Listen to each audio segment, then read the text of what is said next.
This game is Vivid Red Operation, Akane-to Mayo-tto Operation. It was released on the 38th of March 2013 exclusively in Japan on the PlayStation 3. It is a mayonnaise squeezing simulator. Yes. We've had Goat Simulator this year, and all those farming, bridge construction and train driver simulators, but this is a true first. Forget all those other games you might want to waste your time playing, because ladies and gentlemen, Akane-to Mayo-tto Operation is quite clearly the most unnecessary game ever, and that makes it 100% your priority. The game boils down to nothing more than rotating the analog stick in order to squeeze mayonnaise neatly on top of a serving of food. It begins with nothing more than straight rice, but once all mayonnaise types have been squirted, you can play the game with alternate foods. Yes, mayonnaise types. 5 types of mayonnaise, each one indicated by its colour. When you successfully squeeze that hideous looking mayonnaise onto the food, you are presented with an advert for another game based on the same license. By making the gameplay short and repetitive, to gather all the trophies that the game has to offer will result in you seeing the advert 10 times.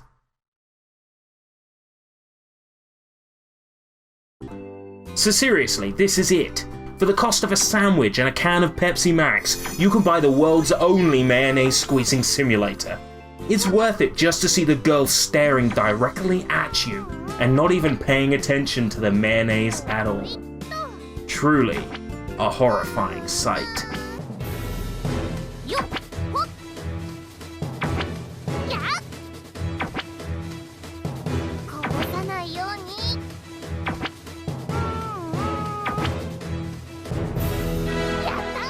I'm so disappointed that games such as this one never leave Japan. It's so perfect. So perfect. I'll see you on the next SushiBites. Now where'd I put that mayonnaise?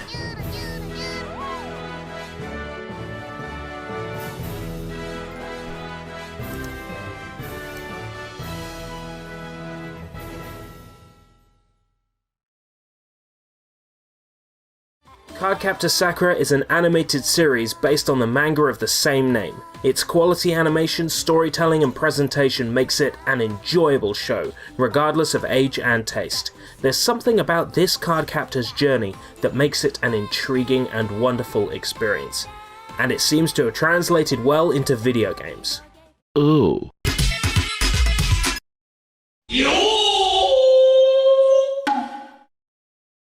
Animatic Story Game 1, Cardcaptor Sakura, is a role-playing game adaptation of the first season of the show. Without further time wasting, let's begin. Sakura comes home to an empty house and hears some noises in the basement. She wanders down there with just her baton for defense to discover a magic book. The cards inside are accidentally set free, and it's up to Sakura to get them all again. She makes a pact with Kerberos, the demon of the seal, this cute little thing, and then sets off to capture her first card, Fly.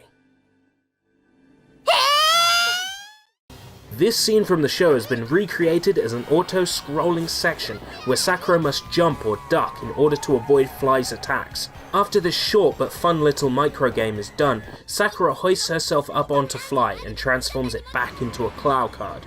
That's 1 episode down, 13 to go.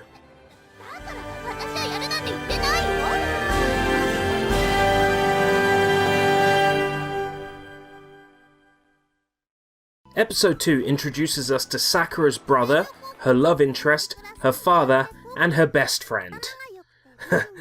They're not all the same person. Her best friend, Tomoyo, always creeps me out because she's way too obsessed with filming Sakura, and it turns out she's done just that. Tomoyo captured Sakura on film when she was flying home last night, and now she's got to let Tomoyo in on the whole magical girl thing. Kero-chan notices a disturbance at school, and they return at night to find a card named Shadow. Yes, Shadow. Well done. It's moved all the tables and chairs, and it's generally been a nuisance. For Sakura to capture it, Tomoyo must go find the main switch and turn the school floodlights on.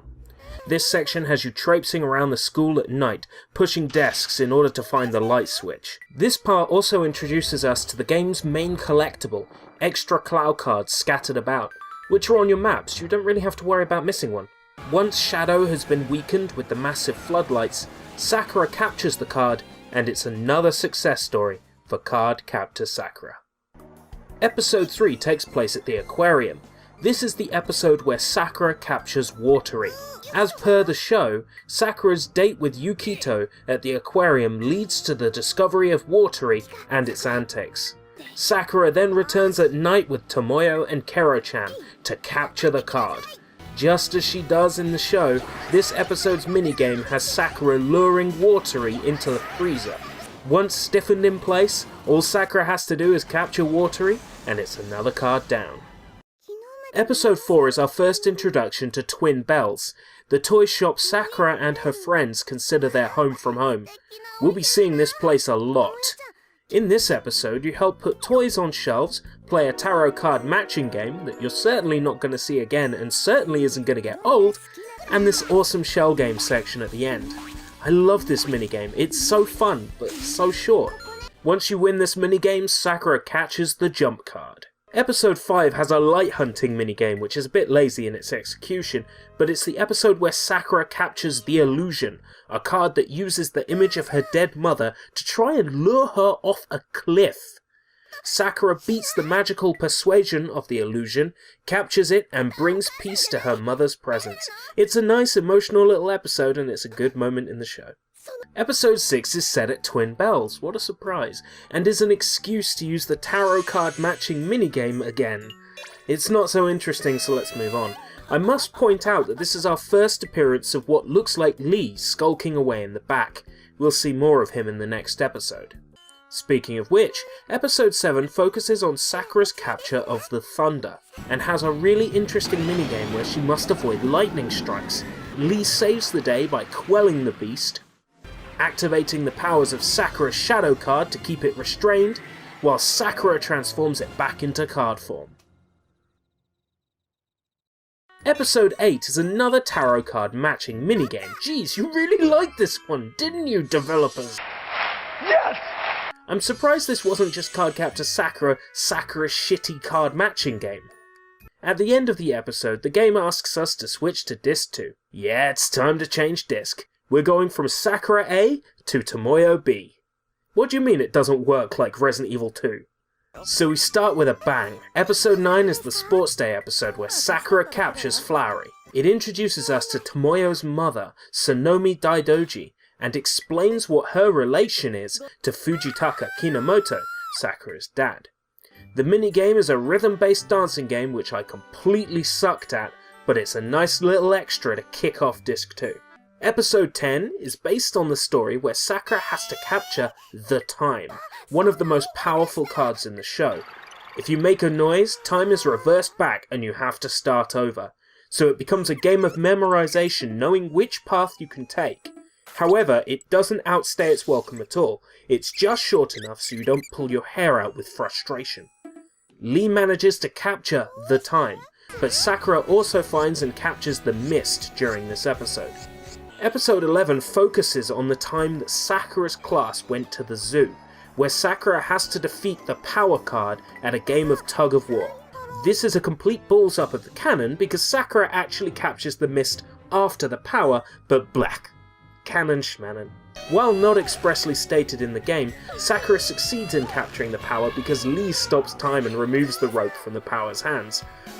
But you know, I like to think that I succeeded. Even the elephant comes and helps you out. Even the elephant helps you out. Episode 12 is a tarot card matching game. Ugh, next! Episode 13 focuses on Sakura's capture of the Move, a card which makes things move. The Move is being a nuisance and it's making a library book float around. Sakura must locate the book by sensing its presence through a Simon minigame, only then can she capture the Move and send everything back to normal. Episode 14 focuses on Sakura's capture of the Erase and the Glow, and is the last episode in story mode. With Tomoyo in tow, Sakura must brave the Cave of Courage, and at the end capture the Erase, a card that has maliciously erased her friends from existence. After that, Sakura captures a docile card, known as the Glow, and with that, it's over. The story mode is like baby's first RPG. There's no denying that the game is an RPG, but there are no traditional battles or leveling up, yet it definitely contains more gameplay than your traditional visual novel. It is obviously intended for younger audiences with a low difficulty level, but luckily the extra, harder versions of the minigames allow us to have more fun outside of the main story mode. Being able to play a longer and tougher version of the Bush minigame is, well, super satisfying. Each of these minigames are more involved than before, and playing them earns points that you can spend on things, but I never really figured out what that was about, so you're not going to get any answers from me on that one. The attention to detail is pretty high throughout. No real liberties were taken, the plot wasn't hugely altered, it generally stays true to the source material. That's what I really like about this, it even uses music and clips directly from the show, which can't be said about all anime games. They pump the CD full of audio and video to make good use of the PlayStation's data storage system. Yeah, the presentation is top notch. I feel I've given you enough information to decide whether Animatic Story Game 1, Cardcaptor Sakura, is worth grabbing. So let's get to the ratings. Language barrier, minimal. The dialogue, menus, text is all in Japanese. Now normally, this amount of text and audio would render a gamer colossal on the language barrier, but in all actuality the game mostly plays itself, meaning the language barrier is actually barely even enough to register any concern. Should you play it? Maybe. It's definitely a fun little experience for Sakura fans, and will take around 3 hours to complete. It covers a lot of Season 1 and does so in this appealing art style, with lovely end-of-chapter illustrations that are really cute. But in terms of actual gameplay and genuinely enjoyable, involved experiences, there's almost nothing here. This has been SushiBites. Thanks for watching. Oh.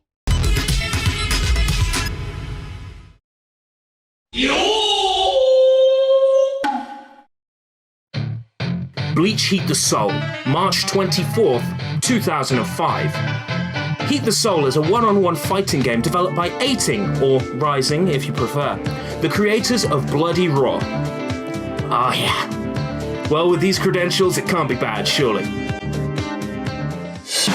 The game begins with a glorious and specially made animated sequence set to the show's first opening theme, Asterisk, performed by Orange Range.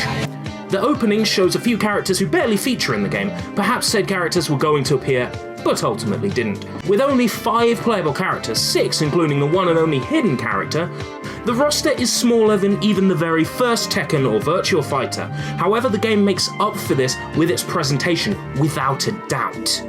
The menus are presented as slick graffiti artwork sprawled across brick walls. The character selection screen shows the characters walking, side profile, like the show's opening sequence.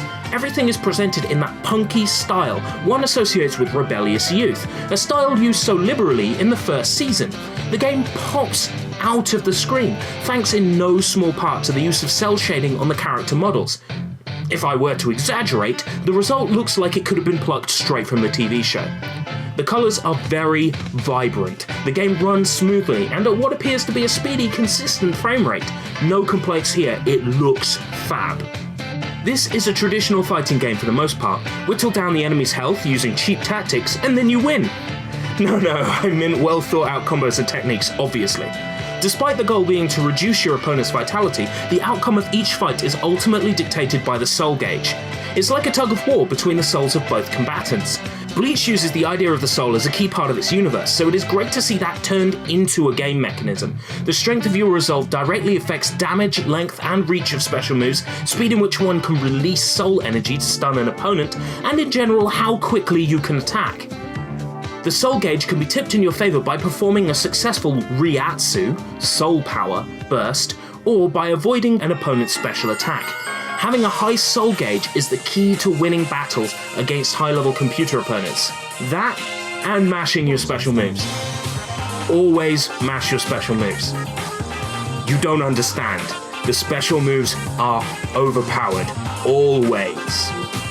Parts of the soundtrack are youth culture-inspired beats laden with samples that I swear could have been taken from a fast food commercial that aired in the 90s.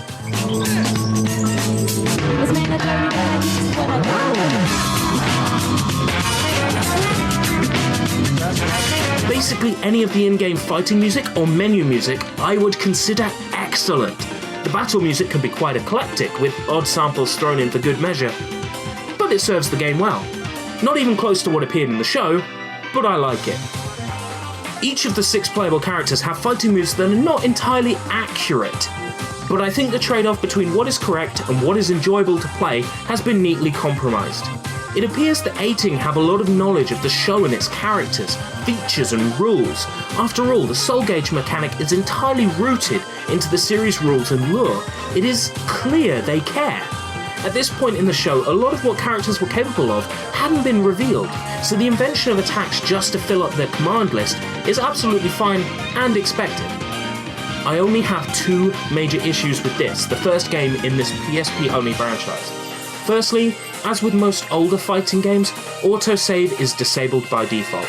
I lost a few hours progress the first time I played this, simply by forgetting to save, or to enable autosave function. Giving you a heads up, most games in this series do not autosave by default. I cannot fault the game entirely on this, most older fighting games don't autosave, so I should have checked that. My second problem with the game stems entirely from the unlock system. Winning battles earns points, which are spent on collectible playing cards. Every 10 cards you get, you unlock something new. At 100 points for a card, it takes ages to get anywhere, especially when you consider you could pick up a card you already have and waste those hard-earned points. Maybe I'm just impatient, but, well, it feels like they're trying to make the game last longer, but in a lazy way. There are only 139 cards in the game, but near the end you're more likely to pick up cards you already have. What a swizz! I guess the plan was that it would take you until the release of the next game before you managed to unlock everything.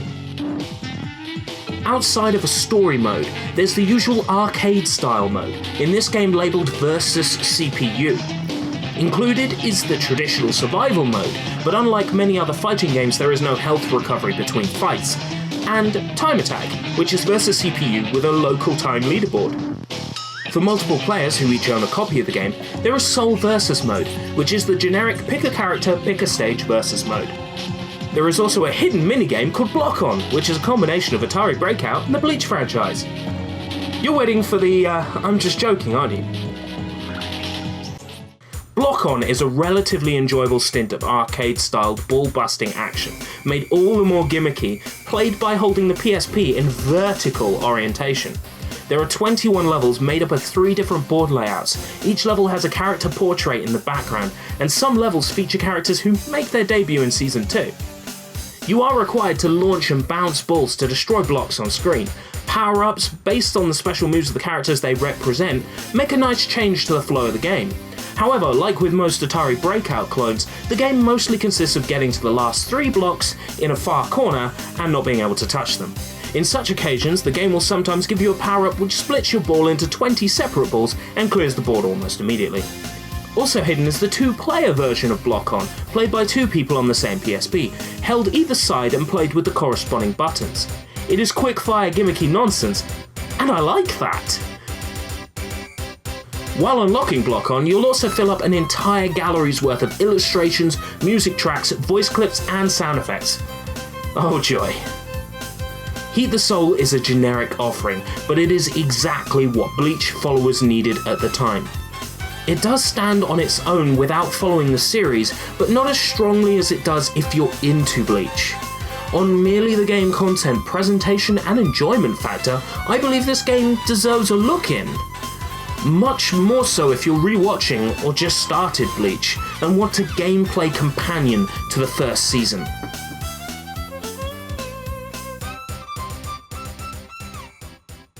Oh.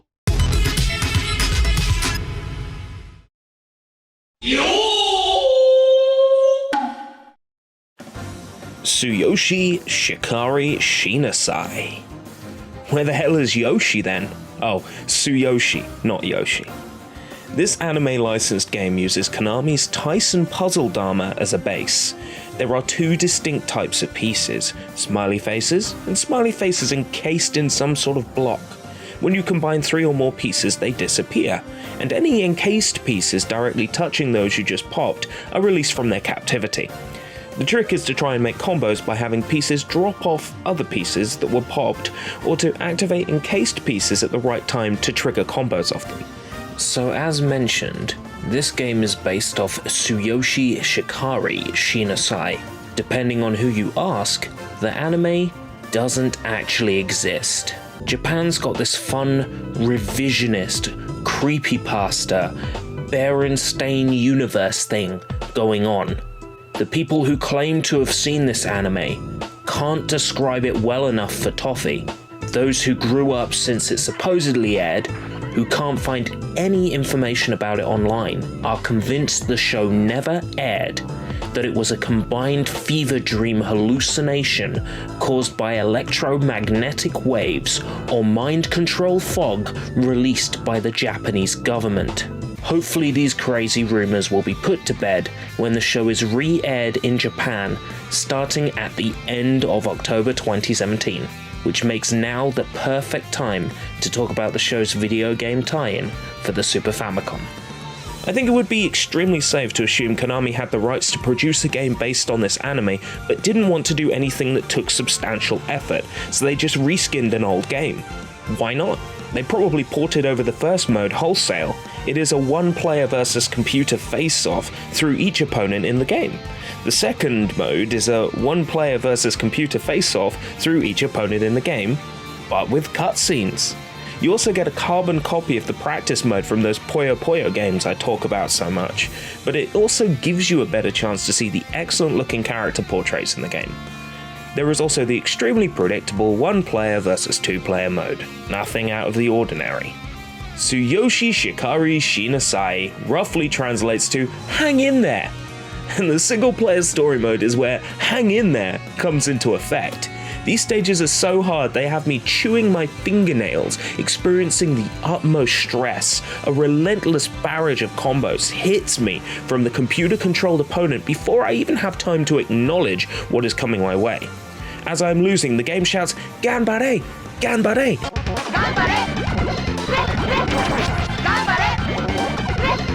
That's do your best in Japanese, but don't be fooled. Even if you do your best, you won't win, and the game doesn't want you to do your best anyway, it's just lying to you. Story mode's most creative twist is that you play as Tsuyoshi throughout, but unlock new attack patterns by beating enemies. All the attack patterns you earn suck. I have fought computer opponents who have laid the smackdown on me, and yet when I defeat them, I don't earn their attack pattern.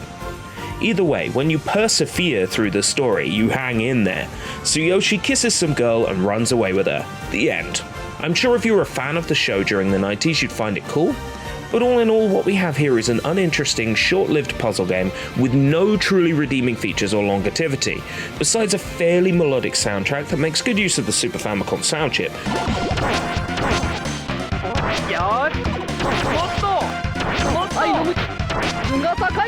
The majority of this experience is down to the core gameplay of Tyson Puzzle Dama.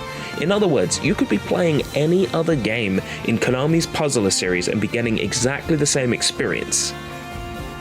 And it's a shoddy experience at that. Oh.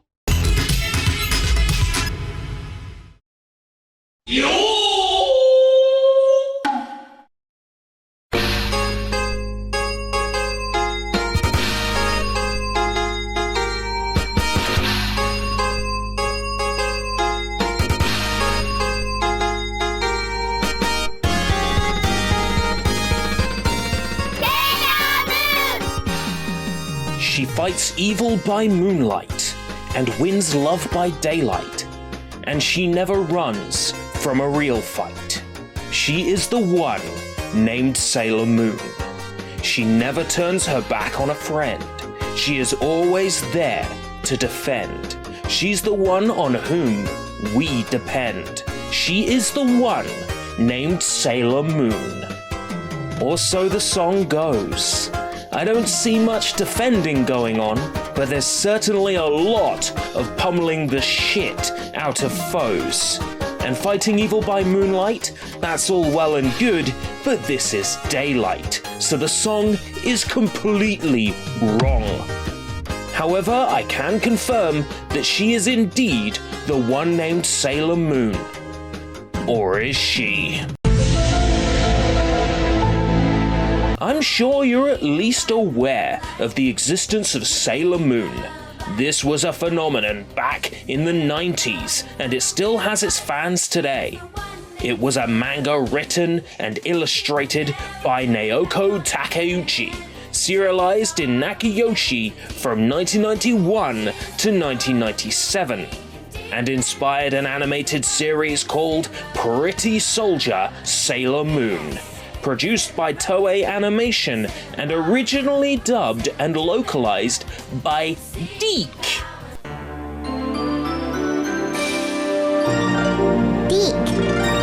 These days it's licensed to Viz Media in America. That's the manga publisher Viz, not the UK adult comic Viz. And a quick Amazon search tells me, Funko Pops! Why must they make these hideous, disgusting figurines for every bastard thing in existence? I guess I might as well go over the general plot of at least Season 1 of Pretty Soldier Sailor Moon, seeing as this game we will be looking at today is based on its events. There's no need to go over the other 4 seasons or the events of the rebooted Sailor Moon Crystal, seeing as we're not looking at the other 34 Sailor Moon video games just yet. Yes, there's that many. If you're going to play one of the Sailor Moon games, you absolutely must play this one.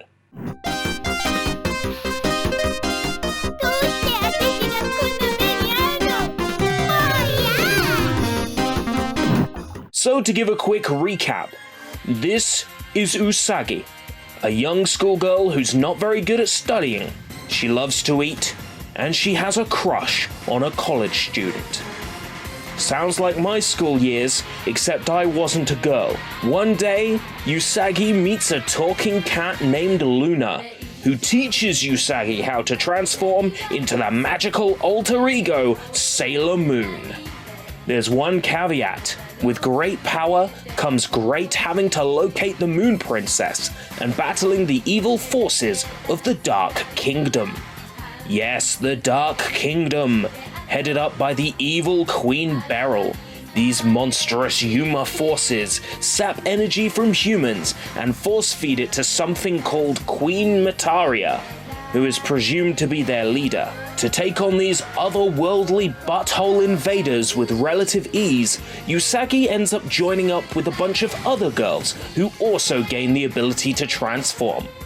Together, they make up the Sailor Scouts and defeat each monster of the week while learning some sort of valuable lesson about love, or teamwork, or something.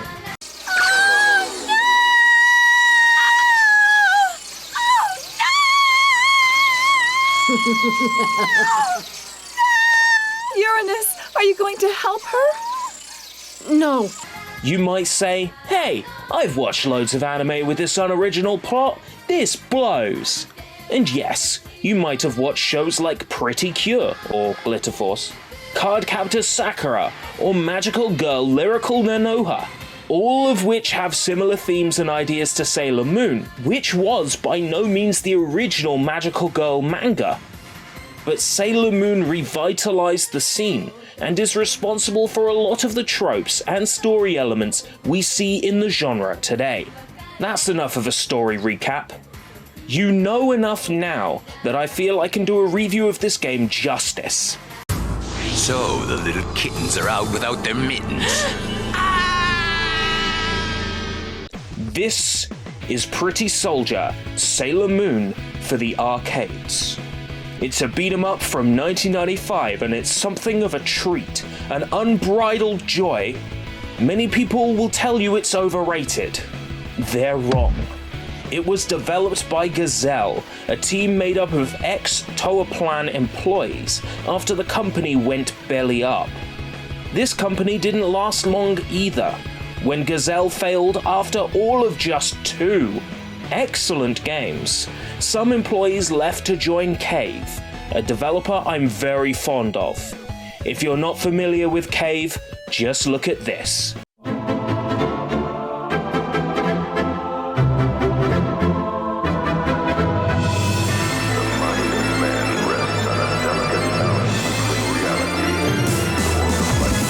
This is a Cave game. Now you know. Glad to see the talent wasn't wasted.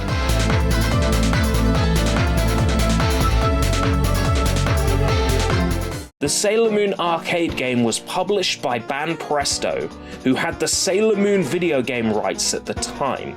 The show had been around for about 3 years at this point, and the game manages to nail the art style perfectly.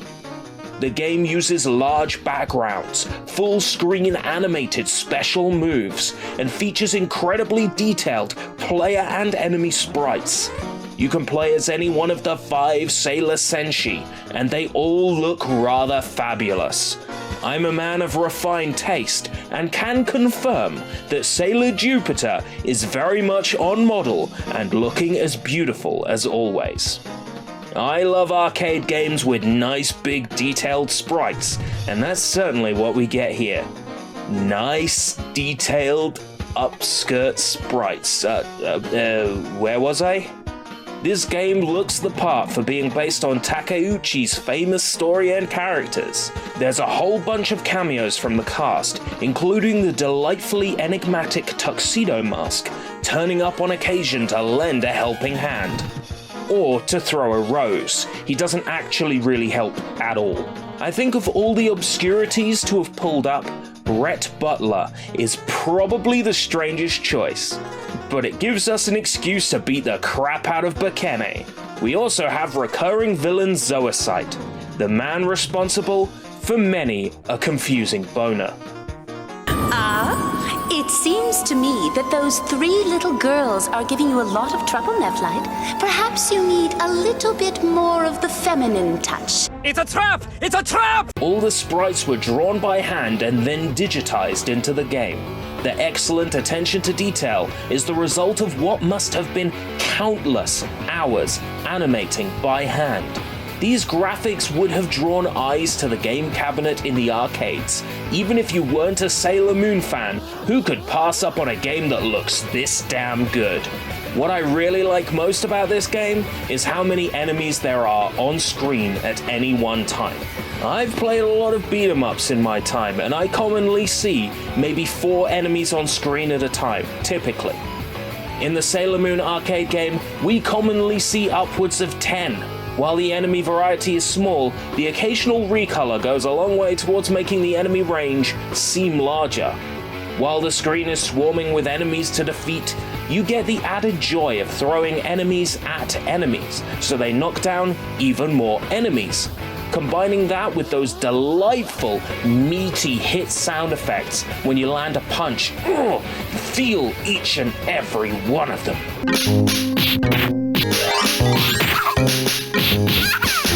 While it's satisfying to clear a screen using your magic attacks, if a boss enemy is so much as moving when you use it, then the attack won't connect.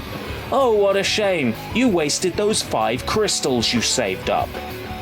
Knowing when to use a special move on a boss is basically a case of memorization and timing. Then again, this is an arcade game, that's kinda part of the territory. Quite frankly, the presentation is astounding. So it's a shame all that polish went into the sprites and not quite everywhere else. The music is never really great, or even good. At best it's adequate. At worst, it's this.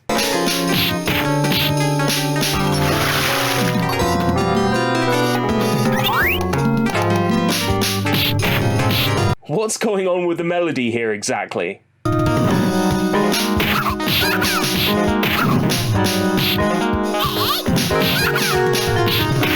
Better knock this soundtrack out as fast as possible, and they just slam the keyboard a few times. Nah, nobody will hear it in an arcade anyway. It's such a minor nitpick though. When the gameplay, voice clips, graphics and sound effects are so utterly fantastic. Pretty Soldier Sailor Moon is pretty good. It's a delightful coin-op that I can quite easily recommend, despite a few changes during localization, such as the entirety of the in-game dialogue missing. About the only genuine problem I have with it is the occasionally shite music, but hey, you can't win them all. It's a shame this never got a console port, ever. Even during the time everybody was porting their games to Xbox Live Arcade, the lack of this game on that system is baffling. But consoles did get something quite similar to the arcade game. A beat-em-up released 2 years prior, in 1993, for the Super Famicom and for the Mega Drive. And there's also an extremely rare French Super Nintendo release. If you're ready to blow an easy 250 squid on it, these served as the possible inspiration behind the arcade game. So we'll take a brief look at these.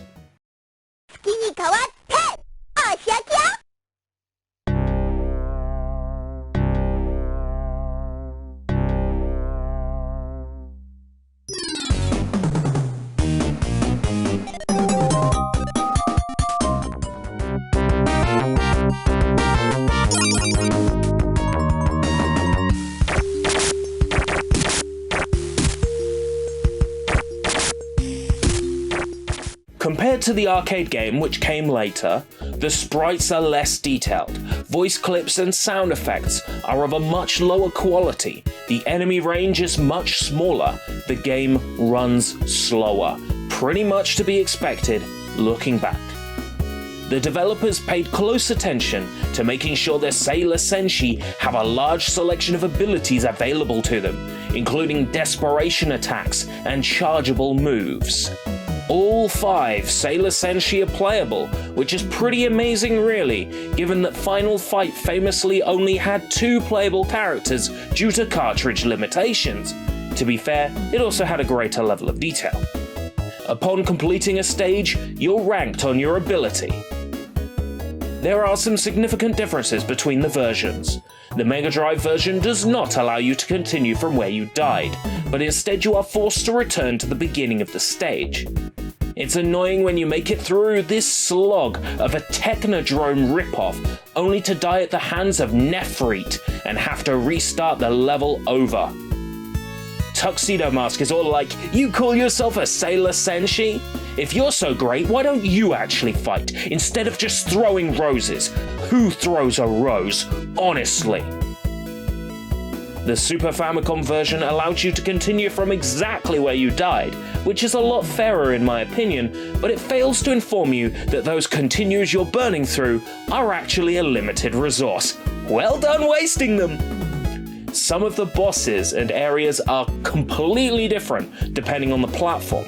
In the Super Famicom version, you enter some sort of time-space rift and fight Bikene, whereas the first boss in the Mega Drive version is just a regular enemy with a few more life bars than normal.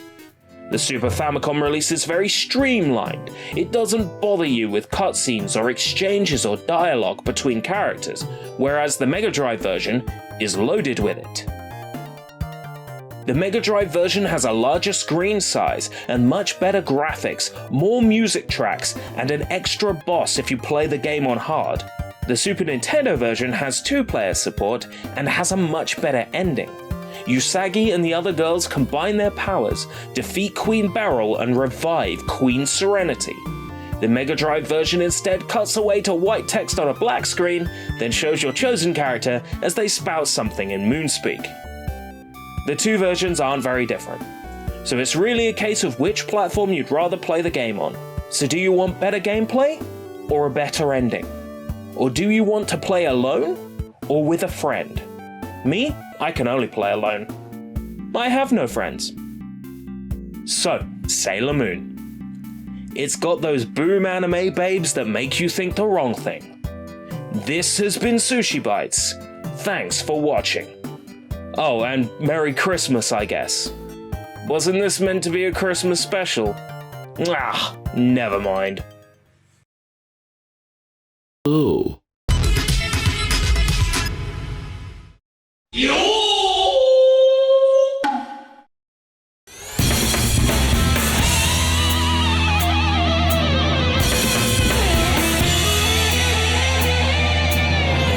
Gintama is a manga created by Sorachi Hideaki, which began in December of 2003.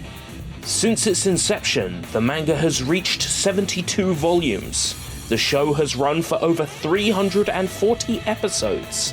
Plus, there has been a whole bunch of animated specials and films. And most pressing of all, there is also a live-action movie out sometime this year. You could say that 2018 is the year of the demon, because the Shiroyasha is really big right now. Gintama focuses on the lives of Gintoki, Kagura, and Shinpachi, who run the Odd Jobs Gin.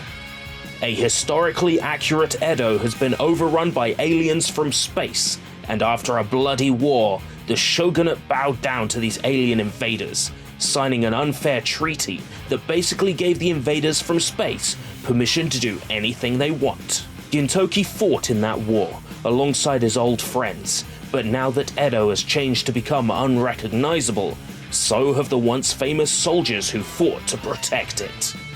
Gintoki, once revered as the most dangerous and skilled samurai, the White Demon, Shiroyasha. That skilled samurai is now a lazy bum who reads Shonen Jump, drinks strawberry milk, and has all but forgotten what it means to protect something.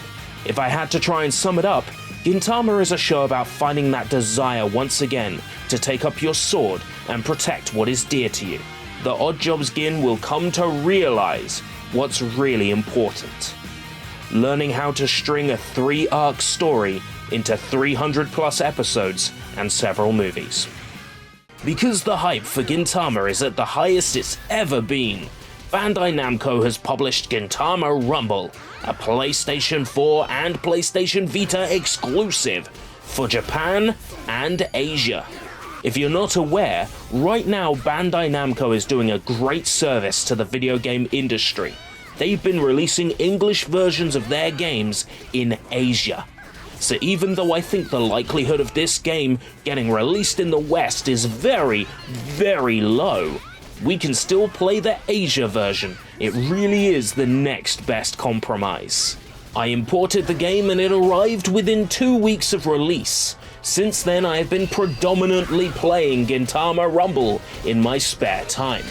I've played through the story mode, several runs of the game's extra modes, and made progress towards a rather respectable looking platinum trophy, which I desire to achieve in order to get my money's worth.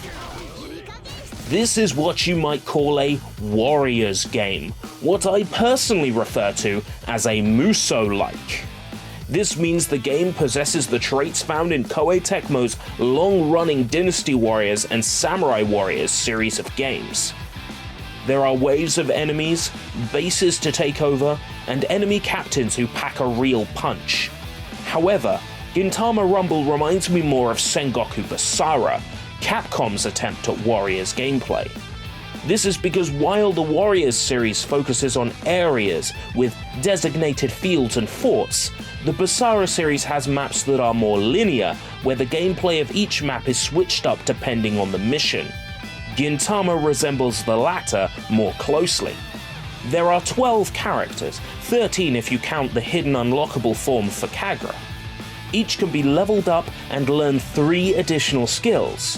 As you level up, you earn character points, which you can pump into either spirit, skill, or strength. Each category improves the stats of your character, and eventually when maxed out, a character will be level 50, with 50 character points in each category. As you level up Spirit, you earn additional silver orb slots. These can be filled with silver orbs, obviously. These are items that have specific traits or features that are activated in battle. Each have an active ability and a passive ability. By equipping a set of themed silver orbs, you also gain extra abilities.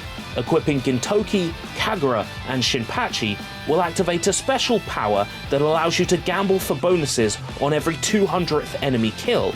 Once you factor in the equipment of your characters and learnable skills, you realize this game gives you complete freedom to customize and modify every character's traits to better suit your playstyle. The main meat of the game is the Gintama Chronicles mode, which covers several arcs of the anime story. A great deal of story is missing in between. It works out to only 9 arcs, consisting of a total of 31 missions. Hopefully future DLC adds more, but as it stands, the game is simply lacking content in places, and then tries to pass off that it isn't lacking content. I'm not blind. I can see this game is missing stuff. I can see this game is missing a lot of stuff, and I can see a lot of it was cut during development. Luckily, those 31 missions can also be played in Gintama Free Battle, where you can pick any character you have unlocked, and you can bump the difficulty up for better experience and rewards. This can easily be abused by the player to level up quickly and max out any character in just 45 minutes, because there's a mission that, when the difficulty is raised, nets you 60,000 experience points for surviving for a mere minute and a half. Alongside Gintama Free Battle, there's also the unlockable Kabukicho Rumble mode, where you can fight your way through a randomly selected set of stages while earning exclusive rewards like hidden characters, silver orbs to purchase from the in-game shop, or rare orbs that you don't already have. There isn't that large a pool of stages though, so you'll end up getting repeats quite often. Playing through the mode the 12 times needed for that silver trophy basically messed with my head, and now I can't enjoy video games anymore. So who developed this? Was it Bandai Namco themselves? Was it CyberConnect 2? No, this was made by Tamsoft. That's right, Tamsoft. That's quite a few games in a row now on SushiBites. Bullet Girls was developed by Tamsoft, One-chan-bara was developed by Tamsoft, and once again, as they always do, Tamsoft really knocked this out of the park. It's not their first shot at developing Muso-likes. They had a huge hand in the development of Hyperdimension Neptunia U Action Unleashed, a Muso-like based on the Neptunia franchise from Compile Heart. They nailed the look, feel, aesthetic, and sound direction of what a Neptunia game should be. And the same can be said for Gintama. Unfortunately, they also managed to develop a game plagued by memory leaks, soft locks, and other such joyous bugs. I'm hoping these get ironed out as time goes on. Gintama Rumble was a blast of a game to kick off 2018 with, and a satisfying experience as a passing fan of Gintama with only 70 or so episodes under his belt. However, if you're not into Gintama at all, I really couldn't see myself recommending you import this. The stupidity and humor of the series is underplayed, as the game focuses more on the serious shonen storylines.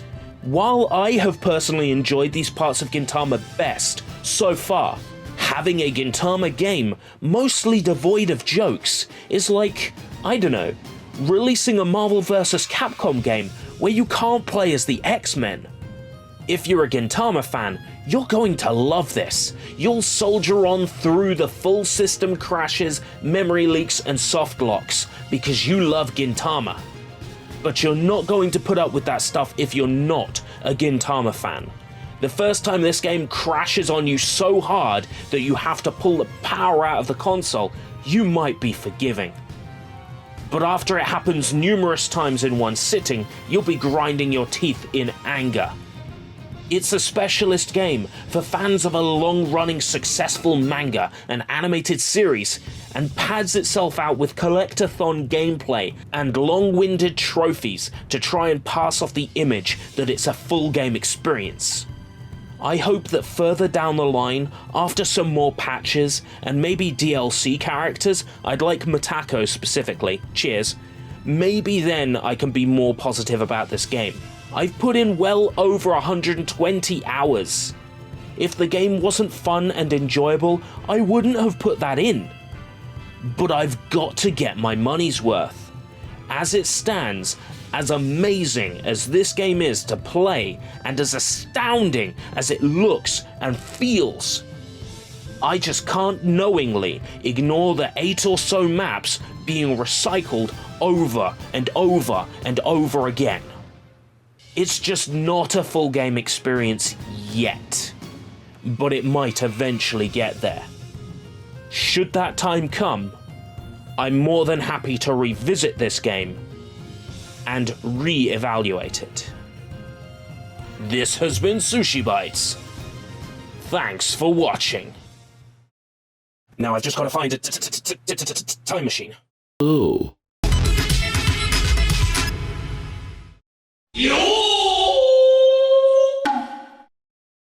Tell me, do any of these phrases mean anything to you? Star Platinum, Hierophant Green, Hokuto Purple. If you answered no to any of the above, then strap yourself in as we step into the crazy world of JoJo no Kimyo na Boken, JoJo's Bizarre Adventure. This long-running manga series was created, written, penned by Hirohiko Araki, and is by far his most famous work.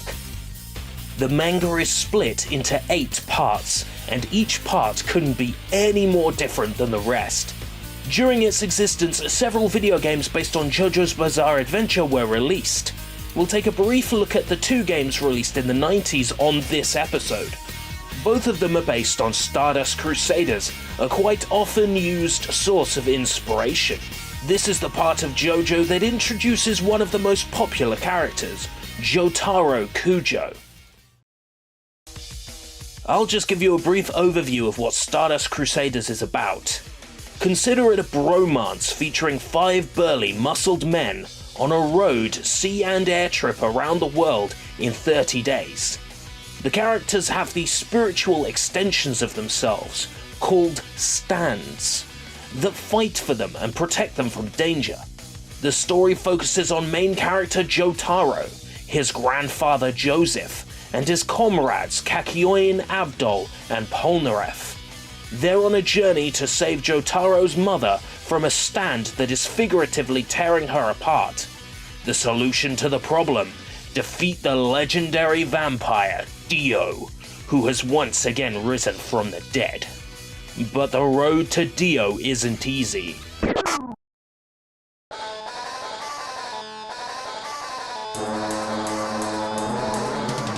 The Super Famicom title, simply named JoJo no Kimyo na Boken, was developed by Winkysoft and published by Cobra Team.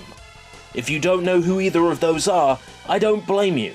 Most of Winkysoft's games stayed in Japan except for maybe Dr. Lautrec? Let's not bother with the specifics. This JoJo game focuses on the whole story of Stardust Crusaders, with some artistic license regarding the plot. Bosses are sometimes fought in a different order or in mixed up locations, so I treat the game as an alternate universe kind of deal. It's a JRPG with a unique overworld map, existing entirely in 2D side-on scenes in a permanent letterbox mode. This makes navigation a pain in the ass. You start with only Jotaro, but end up with the whole Stardust Crusaders team, which is pretty cool.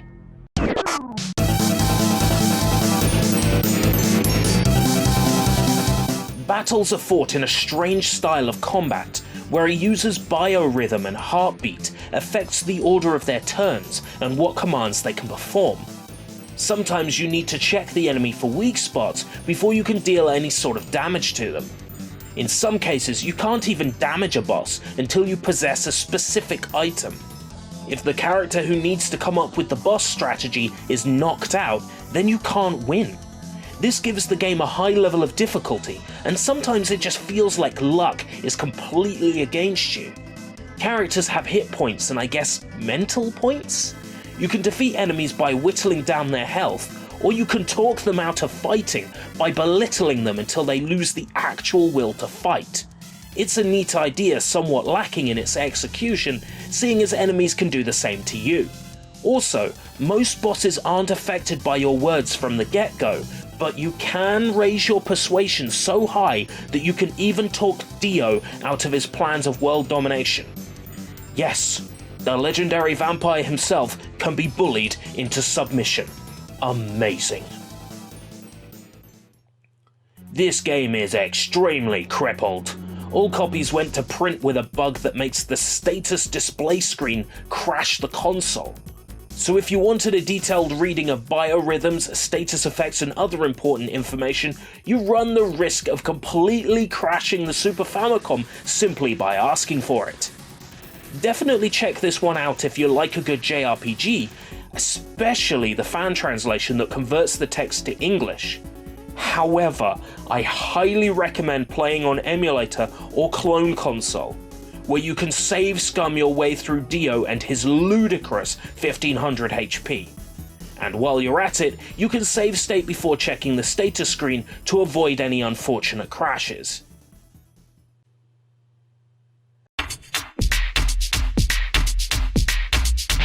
As for the second game released in the 90s, it hit the arcades in two flavors: the vanilla JoJo no Kimyo na Boken from 98, and the later re-release with the subtitle Miraihi no Isan, translated as Heritage for the Future, in 1999. These two arcade versions were subsequently squished together to make a PlayStation and Dreamcast port in the year 2000. I still can't get my head around how this got localized. I'll just assume it must have been a huge hit in the arcades. Yes, I'll repeat, while rare, this did get a release outside Japan. Get collecting. This is a technical fighter. Back when it came out, fighting games were becoming these 3-button simple input kind of games that anybody could button mash through, and it was putting fighting game aficionados off of going to the arcades and pumping in quarters. Too many filthy casuals, how dare they come muddy the floor of the arcades with their peasantry, and how dare they beat my meticulously practiced combos by just smashing buttons. But Capcom, they saved the day. Their JoJo fighter appealed because of its reasonably unheard of license outside Japan, its rather technical and complicated fighting system, and its extremely appealing manga aesthetic. The result is an arcade fighter that forgoes the search for accessibility at the time and instead embraced that it was a game for hardcore fighting game players, for the elite. There's a whole bunch of Stardust Crusaders' best characters to play as, on the side of either Jotaro or Dio, with loads of sweet moves and combos. This game introduced a design for Midler, a character whose stand, the High Priestess, was fought in the original story. The new design was provided by Araki himself, and while stylistically off compared to the look of Stardust Crusaders characters, it's still in fitting with the world of JoJo. The console ports include Super Story, a large story mode with fights, minigames, and cutscenes. Some sections take the form of quick-time events utilizing panels from the manga.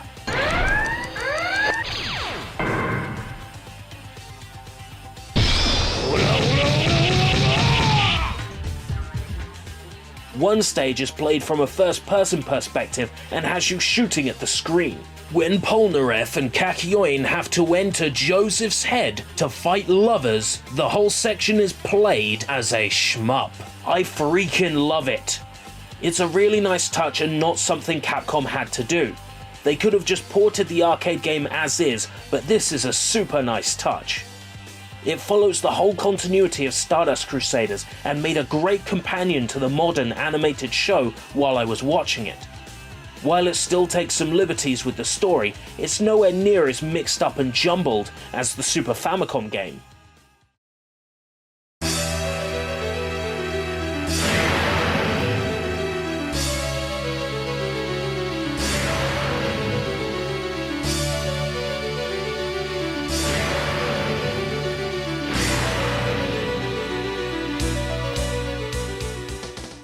I'd also like to mention there was an Xbox Live Arcade and PlayStation Network port, both of which were taken down because of licensing issues.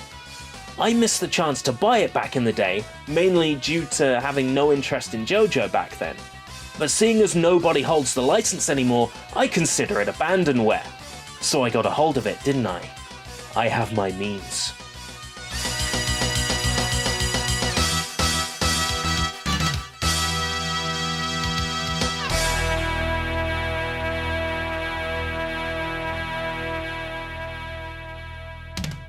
JoJo's Bizarre Adventure HD feels kinda lacking after the PlayStation 1 and Dreamcast versions.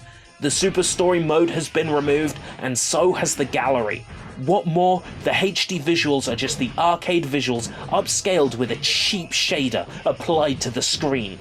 Everything looks too clean, except for the game itself, which just draws attention to the overall lack of passion Capcom had, churning out these live arcade ports at the time.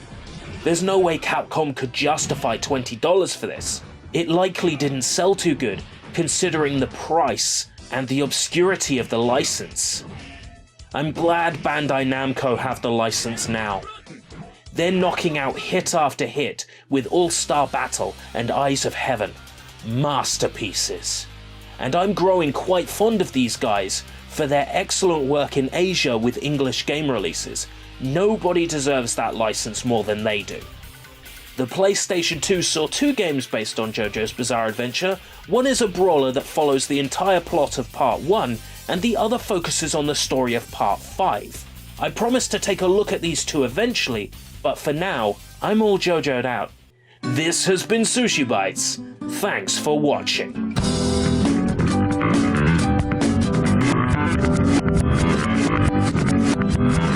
Oh.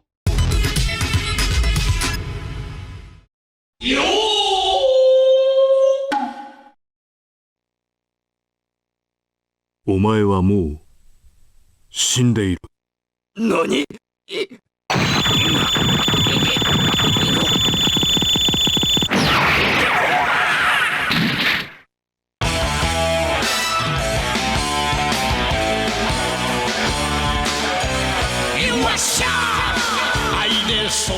It needs no introduction, but I'll give it one anyway. Hokuto no Ken, better known here as Fist of the North Star.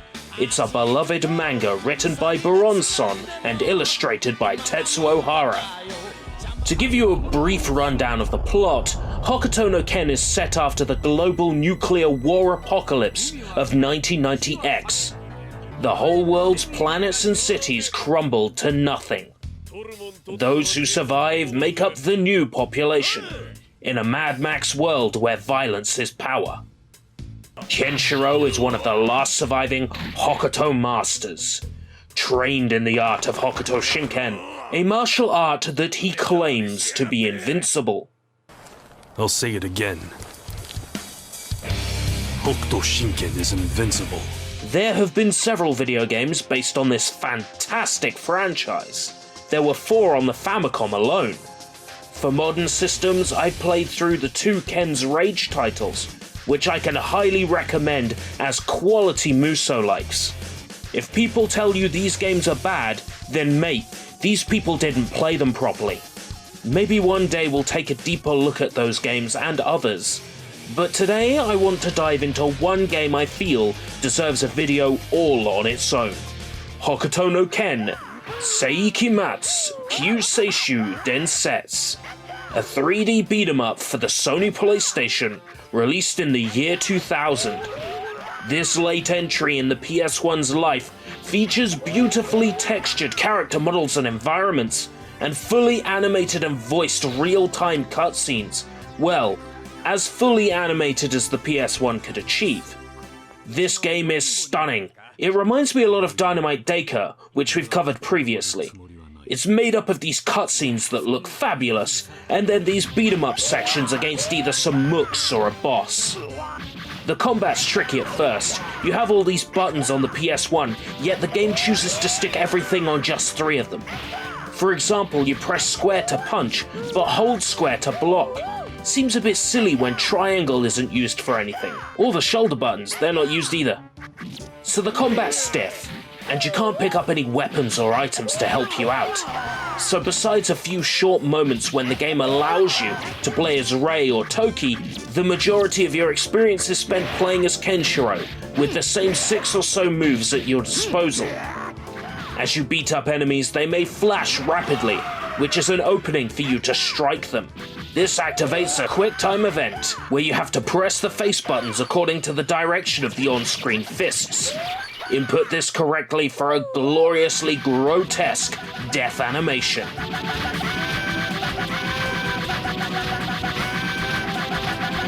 The downside to this feature is that it's the only way to defeat bosses, and as you get further into the game, the input time for the QTEs decreases, and then the icons start spinning around. How the f are you meant to input these? The answer is memorization. Fighting the boss over and over until you memorize the inputs. Really damn annoying. Annoying sums this up though. As pretty as this game is, it's loaded with cutscenes that drag on and on. Impressive that the PS1 has this much spoken dialogue. It would be even better if I could hear it over the music. In short, annoying. Fighting these biker enemies.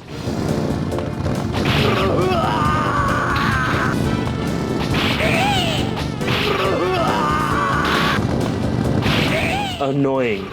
Real damn annoying. There's a 2-player versus mode with more playable characters you can unlock, but unlocking the outfits and other characters for this mode requires beating each story mode chapter without a game over. And that's annoying. Perhaps almost as annoying as me ripping into an 18-year-old game because I'm too much of a wuss than actually bother getting good. The game messes with continuity a little, cuts a lot of extra stuff out, yet still manages to stay rather true to the original story. This took me around 7 hours to get through, which could be stripped down considerably if there wasn't any cutscenes. Some battles gave me a hard time, especially in the later parts of the game, but thankfully you can restart any battle with full health if you can live with the shame of losing. No problem. Happy to get beaten if I respawn with full health. No qualms at all. When this game came out, it really harked on about its real-time abeshi system. When you're going for one of those stylish kills on the enemy, their voice clip is interrupted based on when you defeat them. Because of the way these changes are made in real time, there's over 200 possible death cries in the game. It's a really nice touch, and one thing they really pushed at the time. Another thing that they bigged up before release is the cutscene replay feature, which allows you to edit any character's spoken lines regardless of context, to create your own unique Fist of the North Star story. Here are some examples of my handiwork using this tool.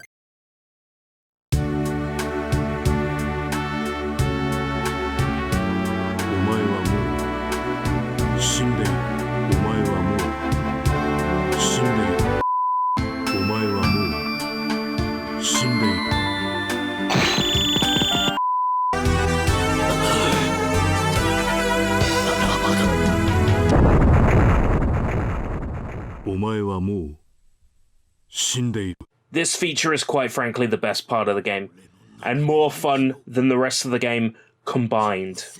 You can unlock the Abeshi, a mode where you have to kill as many thugs as possible in 30-second stages. It's also rather enjoyable, but the unlock conditions are too harsh, I think. Beat every chapter without dying. It's way harder than it sounds. The important thing though is the replay value, which this game has in spades. A game that looks great, feels fine to play, stays true to the source material to a certain extent, and has several modes and features to keep you distracted. Add on the Century End Theatre with the line editing, and you're looking at nothing less than a masterpiece. This has been SushiBites. Omae wa mou. Thank you for watching.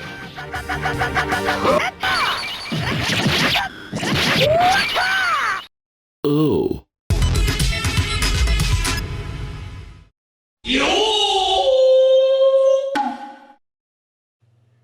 Fullmetal Alchemist is a manga by Hiromu Arakawa. That's right, a shonen manga written by a woman. It's not as surprising as you might think. Women know how to satisfy little boys. It tells the story of young Edward and Alphonse, the brothers Elric, who attempted to bring their dead mother back to life, and suffered greatly for meddling in the affairs of gods. There were 2 animated adaptations, Fullmetal Alchemist and Brotherhood. The former was made during the manga's run and deviated from the original story. The latter was made more recently and stays as true as you can get to the original source material. This video game, for the PlayStation 2, is sort of based on the original anime. Sort of. It was in development before the show was greenlit, though it was released during the show's run. It features a unique story written with the assistance of Arakawa. It helps flesh out some of the possible adventures Ed and Al had that we didn't get to see in the show, and features a slew of new and returning characters. Armstrong, Hawkeye, and Mustang all get their moments in the spotlight, and the new cast is tied quite believably into the backstory of Ed and Al's education under Izumi Curtis. The game begins with Ed, Al, and Armstrong on a train back to Central after their trip to Risenbul. This places the game between episodes 17 and 18 of the original series. The train is hijacked by a terrorist faction, and the action begins very much from there. After raising hell on a train and crashing it in the process, Ed and Al ditch Armstrong and hitch a ride into nearby Hiesgard, a ghost town overrun by chimeras. The pace is constant, and apart from a few vague moments, it was pretty much clear where to go throughout. Enjoyable story beats included hunting for a rare flower with Harmony, and any moment featuring Hawkeye because she's the perfect waifu.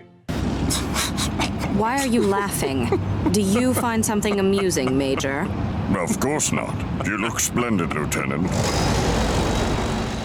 This is one of those character action games, as the Japanese often refer to them.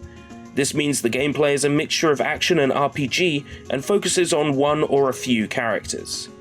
You play as Edward, and you've got Alphonse to assist you in battle. Edward's right arm is made up of a metal called automail, which you can turn into a blade to attack with. Alternatively, you can perform alchemy on scenery elements to turn them into stronger weapons. You can also enhance your newly made weapons with elemental stones, fire, wind, electricity, to deal more damage and inflict status effects. However, these special weapons only have a limited number of uses, and you must first loot the necessary stones from defeated enemies. The whole game is comprised of this combat system. You're never getting a break from it. While there are some gimmicks here and there, like drivable tanks or mounted cannons, it's nothing substantial. The reason I'm emphasizing the generic and repeated gameplay is because, as much of a Fullmetal Alchemist fan you may be, if you're looking for something more intellectually challenging, this is not that. Especially if you're looking for the darker subtext of FMA, that's certainly not here. I don't think I heard even a single mention of the homunculi or Ouroboros tattoos. There aren't super clever combos or any in-depth combat techniques. The RPG mechanics are about as basic as they get, and the story isn't great. If you're looking for something that ticks those boxes, go straight to the sequel, Do Not Pass Go, Do Not Collect Alchemical Catalysts. If, however, you're just looking for some dumb fun set in the world of Fullmetal Alchemist with a predictable and weak story you can laugh at, then you're set, mate. I mean, this is it. I'd have loved this game growing up, but it never came out in Europe. What a joke. How grotesquely unfair. I'd have transmuted the whole city of Lior into a Philosopher's Stone just to get my hands on this game back then. Yeah, the story's pretty standard. When your game introduces about 5 characters, it's very easy to figure out how they're all related. All the major plot point reveals were given all this gusto and importance, but you're just giggling at them like, wait, this was meant to be a surprise? It's not all disappointing though. They got bones to produce 30 minutes of show-quality animation for the game, and it's gorgeous. And the localization has all the standard voice cast we know and love, reprising their roles beautifully. Yeah, I'm digging for complaints to make, which goes to show how highly I regard this title. I had loads of fun, and that can't be said of everything featured on SushiBites. There are some other Fullmetal games we'll be looking at another time, the sequel, Curse of the Crimson Elixir, and the Japan-only third entry, Kamio Sugu Shoujo. Also, there was a multiplayer brawler called Dream Carnival released on PS2, which reminds me of Bleach Blade Battlers. I plan to cover all of these in the future, but for now, I'm all Shao Tuckered out. This has been SushiBites. It would, brother. Oh.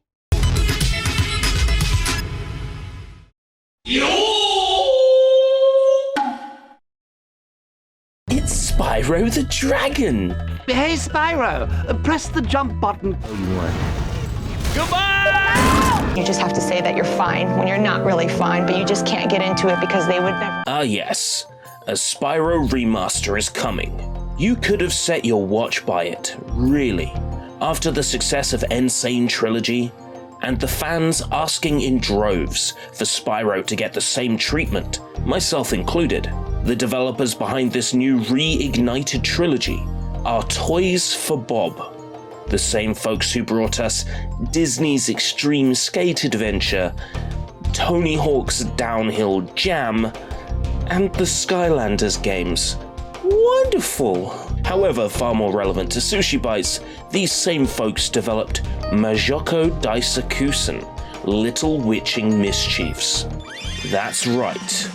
Under the wing of Crystal Dynamics, Toys for Bob made a truckload of video games between 1994 to the year 2000. One of those was Little Witching Mischiefs. Since then, the creators of the game, Paul Ritchie III and Fred Ford, have discussed the development of the game for the MattChat podcast. So the contract was signed before we knew what we were making, and all we knew is the fax was going to start churning out the images. And it's like this girl from the 60s with a magical makeup kit. And we're like, what? And they just kept coming and coming and coming. The bugs towards the end of a development cycle, particularly on a console, get really technical, you know? The player is unplugging the joystick while yanking the memory card in and out and opening the disc box. And you have to sort of, even in English, really, what are they talking about? And we would just get, the fax would just start rolling in Japanese with these bug reports. And eventually we just shut the fax off. That was sort of the end of the development of that game. It's like, we think it's good enough and we're not talking anymore. We've never met one person who's played it. So if you're out there and you played it, let us know how it was. Way ahead of you, buddy. Way ahead of you. We have them turning off the fax machine to thank for this game getting released on time. And let me tell you, I'm glad it's a thing. I don't like strategy games all that much. In fact, I can't stand them most of the time, but especially when they're in Japanese, because it's chock full of hiragana and kanji, and the systems are always so complicated. Because this is a strategy game probably aimed at little girls, it's as simple as apple pie and twice as sweet. Also, it forgoes turn-based battles for real-time fighting scenes, which is a very refreshing touch. The game is based off several magical girl properties owned by Toei, and I'm probably going to butcher all of these, but I'll do my best. Mahou Sukai Sally, Himitsu no Aku-chan, Mahou Sukai Chappie, Cutie Honey, Majokko Megu-chan, Hanano Ko-Lunlun, and Mahou Shoujo Lalabelle. If this sounded like nonsense to you, imagine how the California-based development team must have felt. These series are beloved in Japan. It's their Hanna-Barbera, if you will. So in 1999, it was decided they'd create this huge line of crossover media based around these series, some hailing back all the way to the 60s. They released Gashapon, special animation, loads of material, and part of this revival was the video game for PlayStation, which is a quality little strategy game.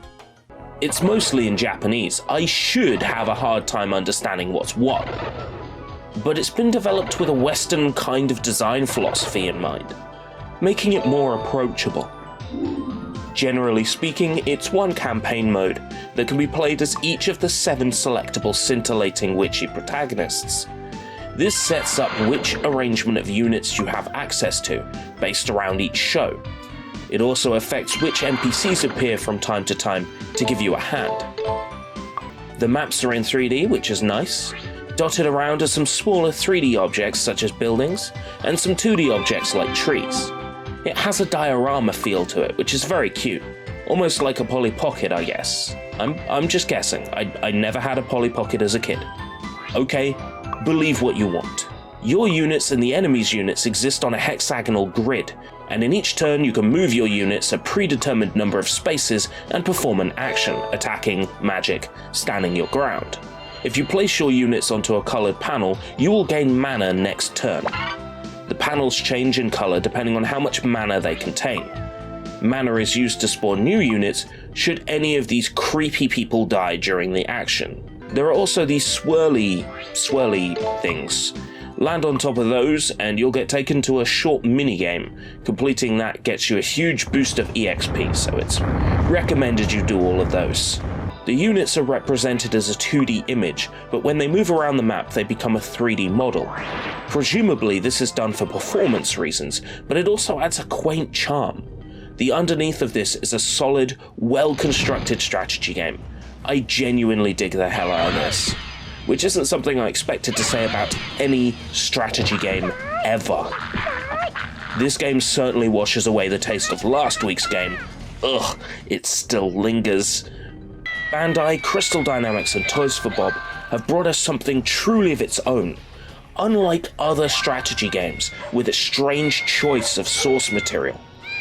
If you can stomach the samey gameplay, there's 7 different character sets to play through the game with. My personal recommendation is pick the one you think looks coolest, and play the campaign. Even if only for half an hour or so. Appreciate what this game has to offer. It's fascinating to see how a California-based company developed a Japan-only strategy game, based on shows that have little to no exposure in the West. This has been SushiBites. Thanks for watching.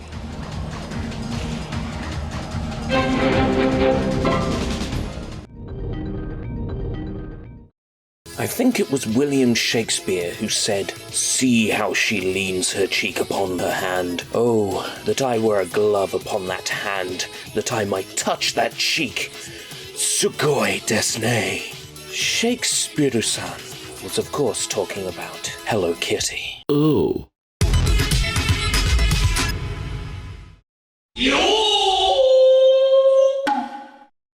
Welcome to SushiBites. I'm sure you know what Hello Kitty is, but here is an explanation for the 3 people watching who don't know and probably think it's a type of cat dating agency or something.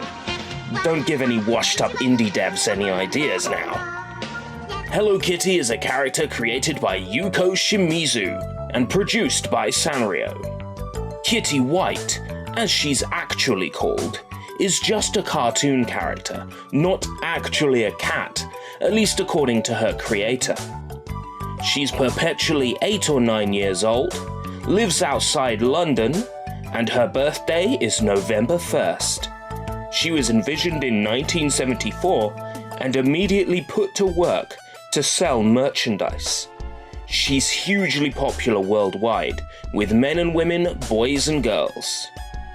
This week we're looking at Hello Kitty games. More specifically, we're looking at her first 2 video game appearances, Hello Kitty no Hanabatake and Hello Kitty World, both released for the Famicom in Japan in 1992, even though the Super Famicom was already out and doing well at the time. Sanrio's gaming and software division, Charactersoft, published the 2 games, though they were both developed by different teams. Let's take a look at them both, shall we? Hello Kitty no Hanabatake, or rather Hello Kitty's Flower Shop, is difficult to define. It's kind of like a platformer game, but it's also reminiscent of something like Mappy. As Kitty White, your goal is to water all of the flowers in every level. Doing this isn't as straightforward as it may first seem, as everything wants you dead. The game's controls and mechanics are weird. Your first few attempts at this game are really when you start to form an idea of how these mechanics actually work. The game has a timer and it's no slouch. You're always being rushed, and therefore being able to perform under pressure is vital. You have a rather miserable little jump and you can hit enemies with a mallet. Hitting enemies only stuns them. You can't kill any enemies unless you ram into them with an invincibility power-up. Your mallet can, however, be used to reverse the direction of any lift you're standing on. Something you need to know for the later stages. There are 18 levels, and they go from reasonable to unreasonable. Plus, there are bonus levels which just net you more points. With its unlimited continues, this is certainly far from the most offensive game I've played, but I'd recommend a number of other platformers on NES over this, especially considering this came out in 1992, well after Super Mario Bros. 3 showed us how 8-bit platformers should be done. Flower Shop is a curio, but nothing substantial.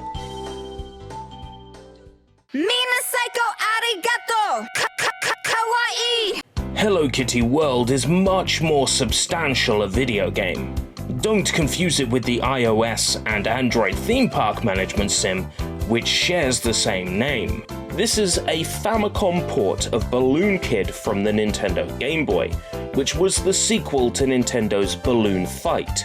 Balloon Kid focuses on the misadventures of Alice, a young girl on a journey to save her brother Jim, who attached too many balloons to himself and flew off into the sky. This Hello Kitty themed version of the game was developed by a company known only as Mario, as indicated by the title screen credits. Yet Wikipedia and many online sources claim that it was developed by Charactersoft. I have to go with the word of God on this one. The company name is in the game, so that is what I go with. It was reprogrammed from Balloon Kid, with the plot and graphics changed. The music and sound effects remained more or less unchanged. The game scrolls from right to left, a rather odd thing uncommon in platformers. You have two balloons attached to yourself. When your balloons are hit by an enemy or obstacle, you lose one. When both are lost, you fall. If you land on the ground and you're safe to do so, you can pump up new balloons with the down button. Also, you can detach your balloons at will with the B button, which is useful for getting through tight spaces where your balloons don't fit, or for platforming sections that require steady jumping. The levels aren't on the short side at all, and the difficulty level isn't a spring breeze either. This is genuinely decent, clever platforming. With the Hello Kitty theme, it's also rather appealing aesthetically, and features gorgeous presentation. The music is quite frankly excellent. It's very easy to recommend this. Of course, Balloon Kid already exists in English on the original Game Boy, so there's no real reason to track down Hello Kitty World. And if you were interested in importing this game, it's worth noting there was a Japanese remake of Balloon Kid exclusive for the Game Boy Color. Of course, neither of these feature Hello Kitty, which is kind of the real selling point here. However, the remake allows you to restart from any level you got to, which is a major plus in my book. So really, the choice boils down to whether you want this awesome game with Kitty in it, or without Kitty in it. This is by no means the last we'll hear of Kitty White, or of Sanrio properties in general, but for now, it's time to put this cat to sleep. This has been SushiBites. Thanks for watching. Come here, kitty kitty. It's just one little injection. Oh.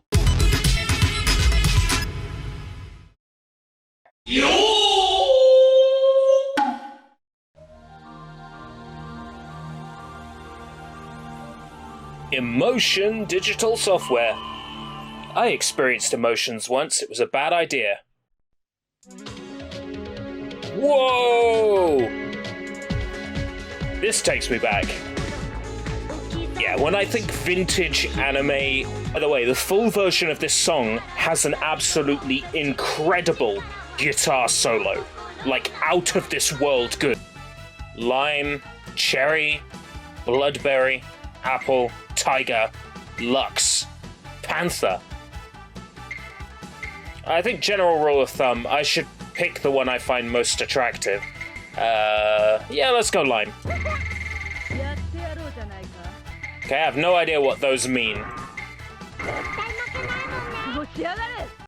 Whoa, big hands.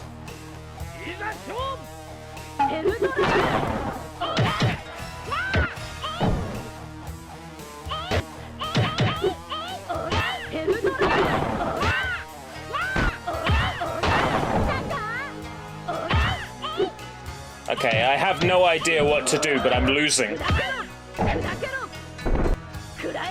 Oh, don't, no, I'm dead. Yeah, smack, smack, smack, smack.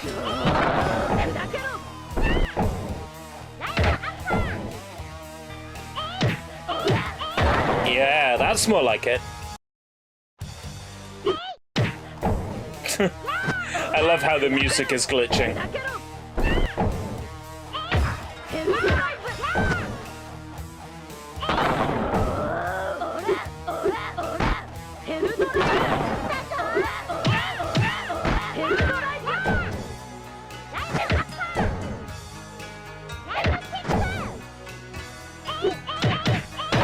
Yeah. This is pretty neat. Blood Doberi. Okay. Pick these two special moves this time. Ooh, we're at a festival. Yeah, to the face. Really gotta love those old polygons. This has such a Virtua Fighter feel. I love it.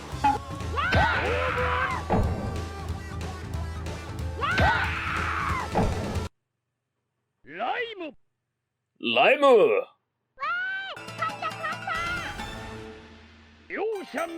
Now my shoes are huge. Is that... That must be due to what I've been picking off the menu, right? That's not a graphical glitch. Like, that's something I chose, yeah?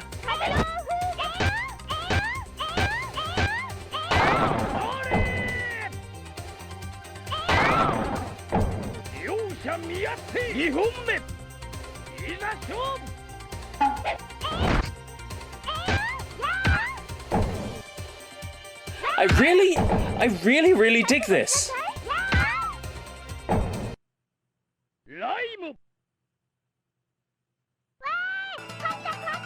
Nay! Well done, Line. Good for you. What's with the steel drums? This environment does not scream steel drums at all.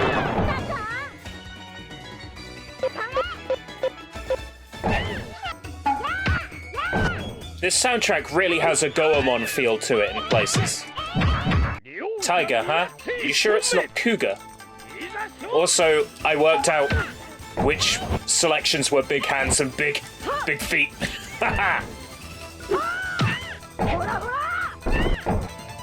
Not sure what all these gears in the bottom left mean, but I'm sure they have some sort of relevance. I'm just mashing buttons until I win. Oh, mirror match. Creepy.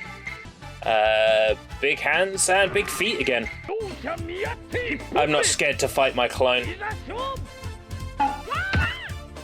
I think you're the fake lime around here. Comparing yourself to me? Ha! Wow. Getting my ass handed to me by my my clone though. There we go. Tables turned in my favor. Mash, mash, Curse you, other me. Just die. There we go.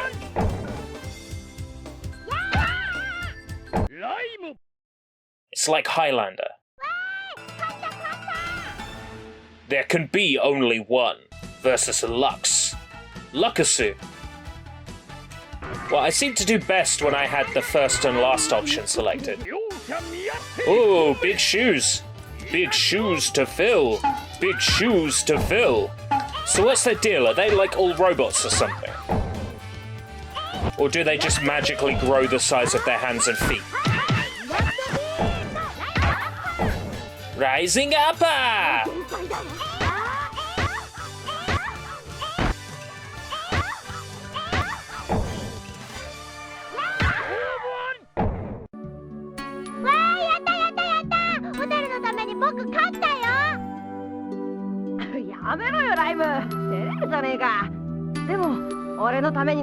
嬉しいこと言ってくれるぜ。ありがとうな、ライム。小樽が喜んでくれた。わあ、小樽。好き大好き。 I love that emulation bug. It's trying to play the next audio track. You just get this you, and then it cuts off. Well, yeah, okay, I can easily recommend this fighting game, Saber Marionette J for PlayStation 1. I mean, come on. It's based on the most 90s anime I can think of. It's got a rocking soundtrack, it has Successful Mission by Megumi. Gameplay's alright, I mean, it's your generic Virtua Fighter clone. I don't like how there's no block button, you have to hold back, but in a lot of old fighters that's the case, and in a lot of modern fighters as well. It's just I've always liked having a block button, which this game does not have. Specials are on a button and not based on a command input, which is weird. I guess it's done for accessibility to make it a bit easier. As I've said before on SushiBites, there were fighting games around this era that tried to make fighting games more accessible by simplifying the button control. That's why games like the JoJo arcade game exist, because gamers were sick of playing fighting games that were so easy that people could button mash their way through. Speaking of so easy they could button mash their way through, that's what I did here, and I enjoyed this. This is good. I could definitely recommend Saber Marionette J. Oh.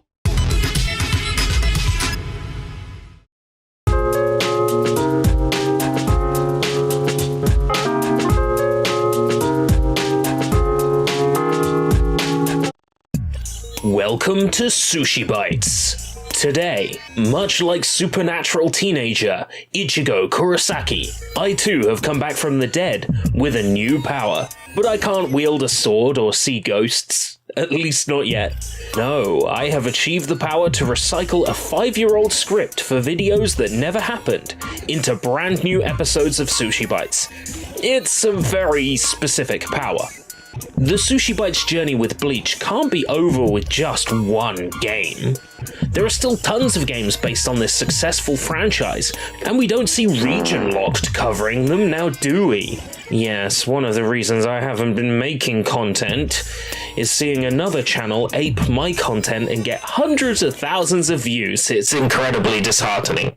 Bleach is a series I barely had a chance to wax joyous over last time, and I think last time I skipped a little bit too much of the information as to what makes Bleach what it is. No, it's not detergent.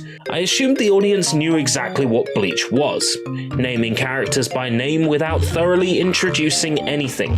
This is because the Heat the Soul episode was made by basically cutting out a finished chunk of what was going to be a SushiBites episode, not only explaining what Bleach is, but covering 3 of the Heat of the Soul games rather than just 1. All I can say is that depression is a bitch, and when you're knee-deep in a project and sick of it, sometimes just releasing the most complete chunk of it feels like the right move at the time. Unfortunately, the finished intro I decided to cut, which was fairly decent, has been lost to the failed hard drives of time. So allow me to do my best to explain what Bleach is to those who are entirely new to this franchise, again. So Bleach started life as a manga written and illustrated by Tite Kubo, a rock star of the manga world, if you will. He decided in elementary school that he wanted to be a manga author and worked hard even from an early age to hone his craft, learning to create characters, story and artwork that captivated the reader. After a few small works including his first serial Zombie Powder, which ran for 27 chapters, he moved on to his next project, Bleach. The Bleach manga ran for 15 years, from 2001 to 2016. An anime aired for 8 years, from 2004 to 2012. And even now that Bleach is no longer an active franchise, there continues to be the occasional merchandising run, or mobile game, or character appearance in other video games to keep the series represented. Tite Kubo is providing character designs for the upcoming Sakura Wars sequel from Sega, releasing in Japan in December of this year. I for one am stoked to see Tite Kubo still getting some work, with top-tier voice acting in both its original Japanese dub and the English localization. music from Neon Genesis Evangelion score composer Shiro Sagasu. Damn son, this show was expected to be massively successful, and it ain't no surprise it was. Merchandise, toys, stationery, mugs to drink out of. Bleach got every kind of tat you could imagine, and video games is just another such thing. By my understanding, there are 23 Bleach games. One of the earlier Bleach games is the subject of today's episode. Bleach G.C. Tasogare ni Mamieru Shinigami. Death gods meeting in the twilight.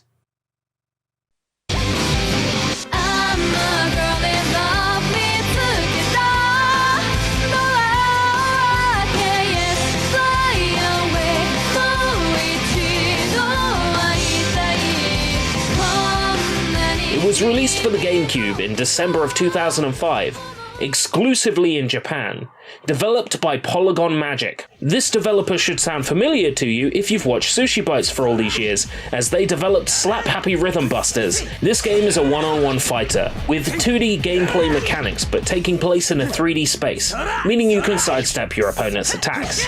As with most fighting games, the goal is to whittle down the enemy's health while avoiding losing yours. It's a one-on-one fighter. Come on. Do you want me to explain how it works? Bleach G.C. utilizes the soul mechanics from the show, allowing you to build up your Reiatsu, or spirit pressure if you prefer, to stun an enemy. When an enemy is stunned, they will move at half speed, allowing you to line up your special moves a lot easier, or just pummel them silly. You have access to 2 special moves for each character and an ultimate skill. These require different amounts of spirit power to use, and the handy chart in the bottom corner tells you at any time which abilities you have enough power to use. One really cool thing about this game's ultimate moves is that they have cut-in FMV for when they're used. The downside, however, is that all the ultimate moves basically act the same. Still, each of the game's characters has an ultimate skill, which can't be said for the Heat of the Soul series, where many characters don't have release forms to use. The story of Bleach's 2nd and 3rd seasons is told in the form of the game's scenario mode, featuring 3 scenarios that cover different characters' perspectives of the events from the 2 seasons. The first scenario follows main character Ichigo Kurosaki and his crew as they travel through the Soul Society, the land of gods, so to speak, on their quest to rescue their good friend Rukia, who has been wrongfully sentenced to execution. The second scenario focuses on Renji Abarai, friend of the aforementioned Rukia, who is struggling to determine the right course of action regarding his imprisoned friend. The last scenario follows the events from the perspective of Byakuya Kuchiki, the brother of Rukia, whose eagerness to make promises has landed him in a circumstance where one will have to be broken. The scenarios are split into fights punctuated by fully voiced cutscenes. Though the story is told with mostly still images and some basic movement, they are at least accompanied by the show's excellent music. The scenarios follow the show well for the most part, deviating here and there for the sake of adding extra gameplay, or tiptoeing around the game's lack of assets for certain scenes. If you can understand Japanese, you will experience a serviceable, basic digestion of the show's events, though I would certainly hate for you to have the fantastic 2nd and 3rd seasons of Bleach told to you in such a basic manner. Seriously, go watch the show. There are 25 playable characters, though 2 have alternate forms, which are also unlockable. An impressive roster, over double what Bleach Heat the Soul 2 had managed 3 months prior. Each character's special moves are based on what they have in the animated series and the manga. Characters such as Aizen, Kaname, and Saijin had yet to have their visuals for the anime nailed down, which is why they all look a little bit off-model compared to the show. Saijin most notably appears grey instead of orange, but we'll let that slide because they didn't have any idea what colour he was supposed to be at this point. Outside of the scenario mode are your typical versus modes, an arcade style mode, and a 13 combatant survival mode. Beating the arcade mode or survival mode will unlock other characters and artworks to peruse in the game's extra mode. And each character's 3D model is also available for viewing in the extra mode once they're unlocked. A few of the hidden characters can also be unlocked by punching in some cheat codes in the password mode, which are on screen now. Also worth noting, the game has a lesson mode where you can play through tutorials or set up a practice match. Not all fighting games have this, so I gotta give credit where it's due. While the game certainly isn't all too impressive to look at now, I still appreciate the accuracy in recreating the environments and characters featured in Bleach. While certainly not high-end by GameCube standards, the cel-shaded aesthetic would have looked incredibly appealing on an old CRT television, and still holds up today. Bleach G.C would be the only Bleach game to land on GameCube. The following two would make their home on Wii instead. Bleach G.C will satisfy any itch you have to see the characters from the Bleach franchise in a traditional style fighting game on console. While the Heat the Soul series would eventually eclipse this game in terms of characters and features, that series was exclusive to Sony's PSP, the only way to play that version on TV being a PSN download for the PlayStation TV. In terms of convenience, provided you have a freeloader disc, Bleach G.C can be fired up in mere seconds on a GameCube, and played both single and multiplayer. When it comes to console fighting games, this is the only Bleach game that you can just fire up and play, without finicky controller settings, motion controllers, or sensor bars. For a game released so early in the history of the Bleach franchise, Tasogare ni Mamieru Shinigami is a worthwhile addition to any GameCube import collection, regardless of whether you're a fan of Bleach or not. This has been SushiBites. Thanks for watching. 悪いが、もう勝負はついている。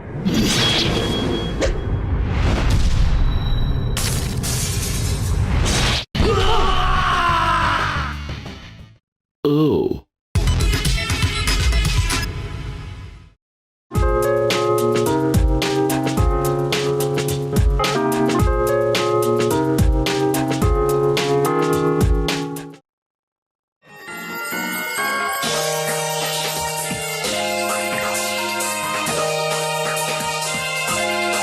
Watch your step. Bleach. One of my guilty pleasures. Well, there's nothing guilty about liking Bleach. Yeah, I said it. Bleach was huge when I was a teenager. Around 15. That's when Bleach was booming. There was nothing but praise for this monumental piece of Japanese fiction. A powerhouse that continues to rack up insane amounts of viewers worldwide. At least it would if it wasn't cancelled, LOL. Around this time, Bleach Heat the Soul 2 came along. This is where I was introduced to the game series, because this was the first Heat the Soul game, or Bleach game, that I had played. Bleach Heat the Soul 2 got me really invested in Bleach even more. I was watching the show religiously. I even listened to the soundtracks and character CDs on loop. I got caught up in reading all the fan theories on the internet, most of which turned out to be garbage. And this game, Heat the Soul 2, was slap bang in the middle of the whole experience. If I could revisit a year, it would be 2005. What a time to be a goddamn teenager.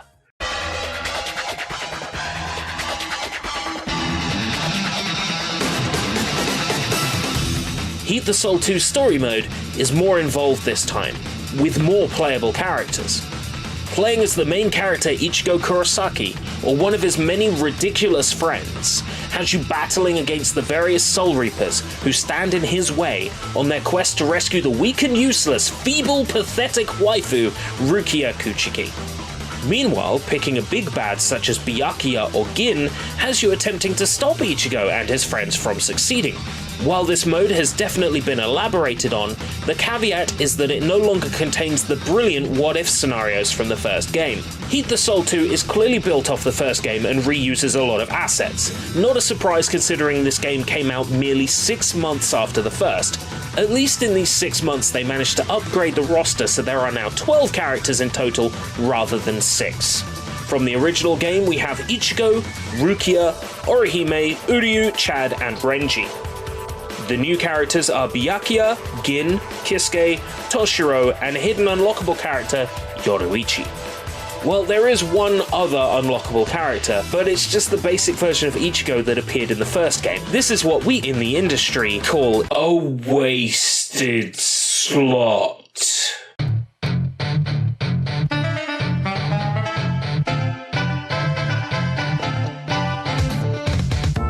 The game's most awful addition, without a doubt, is Gotai 13 mode. This takes upwards of 910 battles to complete, and is a massive unappreciative time sink. Luckily, there are passwords you can input to unlock everything. Or you could just download a save file.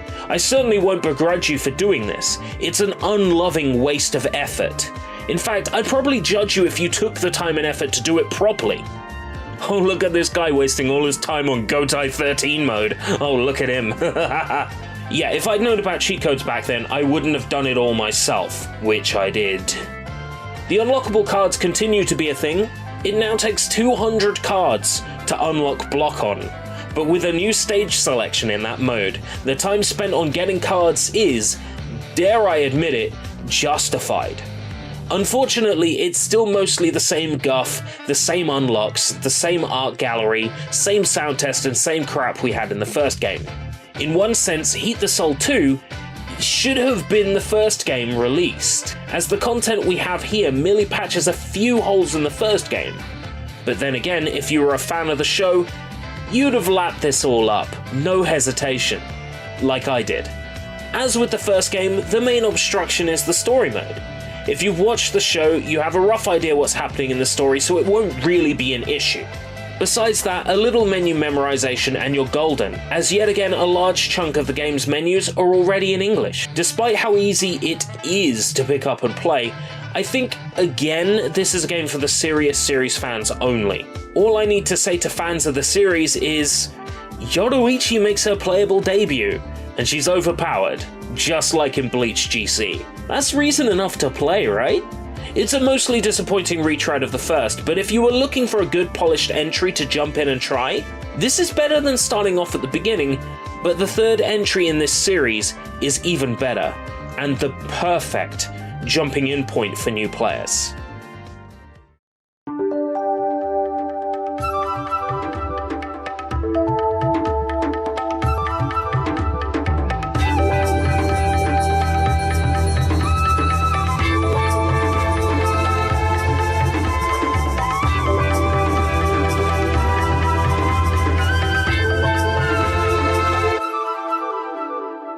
With almost a whole year between the last entry and this one, the amount of new content is astounding. Heat the Soul 3 has a combined 34 playable characters, a batch of new arenas, and a slew of new modes, including Soul Road and the fan-pleasing Karakura Heroes Mark. Overall, this selection of playable characters is staggering. Everyone from the first two games returns, plus a whole bunch more. All of the captains are playable, and a gaggle of their lieutenants enter the fray too. There are some far-out inclusions, such as Nemu Kurotsuchi and Yachiru Kusajishi, who were probably included just because they're fan favourites. Also worth noting is the appearance of Ulquiorra Schiffer as an unlockable character, who was a fresh addition to the story at the time. This huge roster would only expand further as the series continued. With most of the game's core content being the same, it makes sense just to talk about the game's other modes, outside of arcade mode, survival mode, training, etc. This game's gimmicky exclusive mode is Soul Road, and it has you pick a character of choice and a support buddy. The buddy character talks to you at seemingly random intervals, and you answer their questions. Answer correctly and you earn loads of trust points, which can be traded in to unlock new stuff, like more characters, outfits, or support buddies. The support feature is a good idea when implemented in battle, as your partner character can be used to incapacitate your opponent or temporarily recover your health or spirit powers. It's one of the genuine improvements in Heat the Soul 3 that makes the fighting flow even better than before. Next mode I'd like to talk about is Mission Battle, in which various moments from the show are fought out in the palms of your hands. It's this game's story mode. While the missions start as far back as training with Urahara to recover Ichigo Shinigami powers, it goes on about as far as the end of the Rescue arc, providing the largest story mode so far. Of course, it's still only up to the Rescue arc. If you were looking for anything to do with the Arrancar invasion, you're shit out of luck. Each stage in Mission Battle starts with a text briefing, and then an in-game cutscene followed by a battle. Once the battle is over, you get a full motion video scene stripped straight from the show.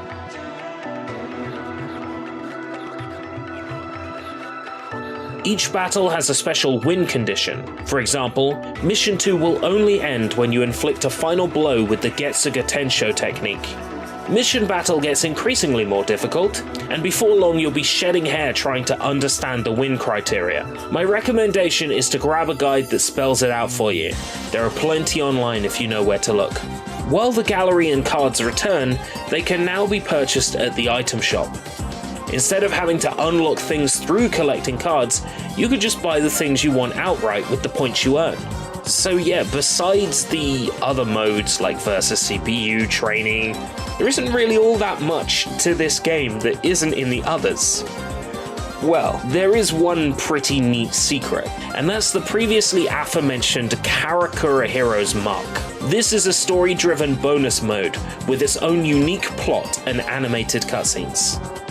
It tells an enjoyable what-if story about how Don Kanonji, spirit medium extraordinaire, recruits death gods to help with this television show. This mode is a nice treat for series fans and thoroughly entertaining.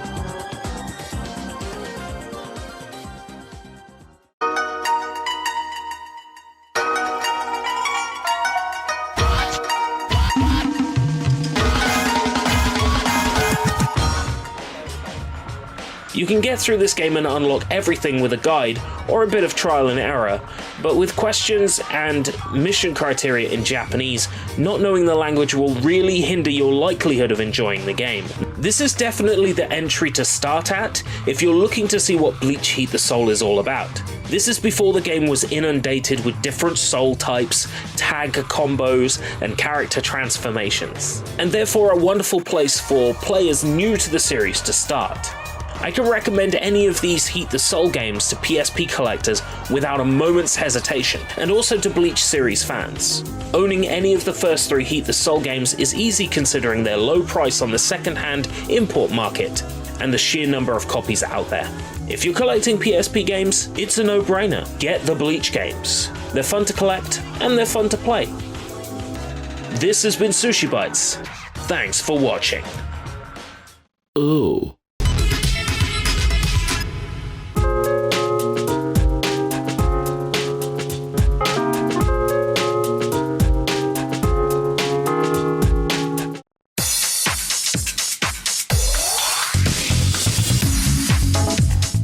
Welcome to SushiBites. Did you hear? The news I had been waiting for has finally come. A Bleach spin-off movie is to be released this year based on the one-shot manga Burn the Witch, and a new season of the Bleach anime is coming next year, covering the final arc of Bleach, the 1,000-Year Blood War. When I made videos on Bleach, they asked me, "Why are you talking about a dead show?" They said, "Nobody cares, you know." And then the news came, and the entire world is suddenly comprised of Bleach fans. I'm no faker. I've made no efforts to conceal my love for the Bleach franchise. I'm tired. To hell with this. Do you see this? This is Bleach. Just go watch this. With 3 Bleach SushiBites episodes under our belt, and to celebrate the new Bleach announcements, here's another.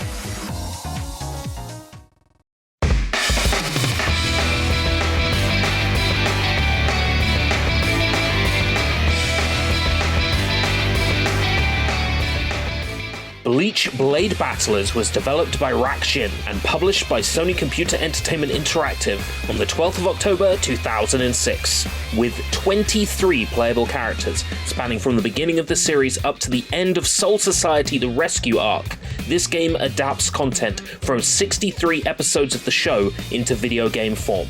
Sony were a sponsor of the Bleach TV anime in Japan, and their systems were no stranger to Bleach games, with the PS2, PS3, and PlayStation Portable each having games based on the franchise. While fairly early in the Bleach video game timeline, this title had already been preceded by 7 titles. 3 Heat the Soul games had been released for the PSP, the GameCube title Tasagare ni Mamieru Shinigami, the Game Boy Advance's Kurenai ni Samaru Soul Society, and 2 other PS2 games, JRPG-style title Hanatoreshi Yabo, and the third-person beat-em-up Erebareshi Tamashi. For Blade Battlers to stand out, it would need something the others didn't have. Besides an easy-to-pronounce title, it also has 4-player multiplayer. Blade Battlers is a fighting game for up to 4 players, with gameplay mildly similar to the cult classic Capcom brawler Power Stone. The story mode of Blade Battlers features funny what-if scenarios, each made up of several battles or survival rounds, where the player must defeat a certain number of ghosts or survive for a long enough time. The battles are bookended by voiced cutscenes, starring the show's cast of voice talent, reprising their roles. I particularly enjoyed Masakazu Morita as Ichigo Kurosaki, who was clearly having fun in the studio delivering every single one of his lines.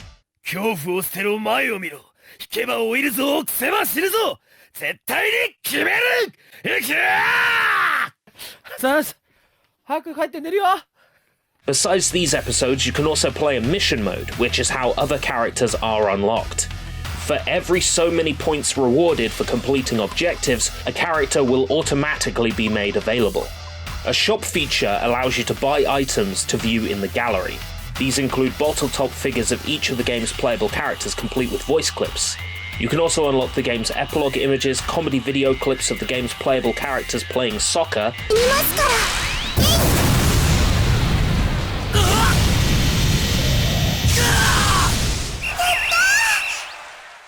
and special collectible figurines showing key battles in the series, and this one called Nice Angle, which if you watched the show in English you wouldn't know what the fuck it meant. Along with these collectibles, you can also uncover the hidden sword hunting missions that allow each character to earn a second special move, borrowing an opponent's signature attack for their own. To unlock a sword hunting mission, both of the characters involved in the mission must have been unlocked. There's something satisfying about seeing Rukia using her brother's Senbon Sakura Kageyoshi, however lore-crushingly outrageous it may be. Beating every sword hunting mission will open up a special menu where you can watch interviews with the voice cast. Overall, quite a meaty amount of content is packed away in this title. The cast of playable characters features anybody I'd have considered a main character in the first 3 seasons. The roster includes most of the relevant captains from the rescue arc as playable characters, but stops short of lesser important lieutenants or captains. I find this game to be a decent bit of fun to play as a Bleach fan, but it is certainly lacking in many areas. The rigid, clunky fighting and weird lock-on system are hard to get used to, and I struggled to do well in the beginning, though it finally clicked for me. One bizarrely poor choice on the developer's part has Rukia sporting her Gigai, human body, in gameplay, until powering up into her awakened form, her Shinigami form. Not only does this make 0 sense in the game, as by this point in the story, she would have not only have recovered her Shinigami powers, but she also appears in cutscenes in her Shihakusho.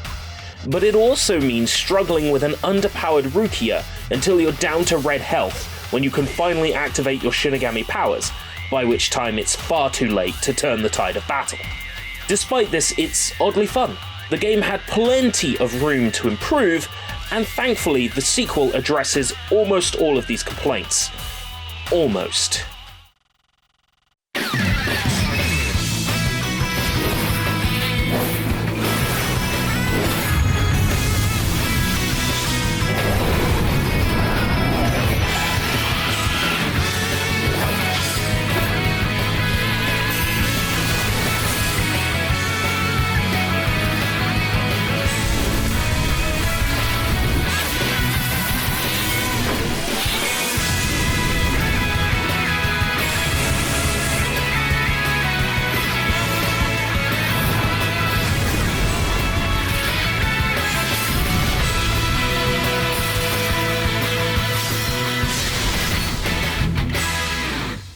Bleach Blade Battlers 2nd.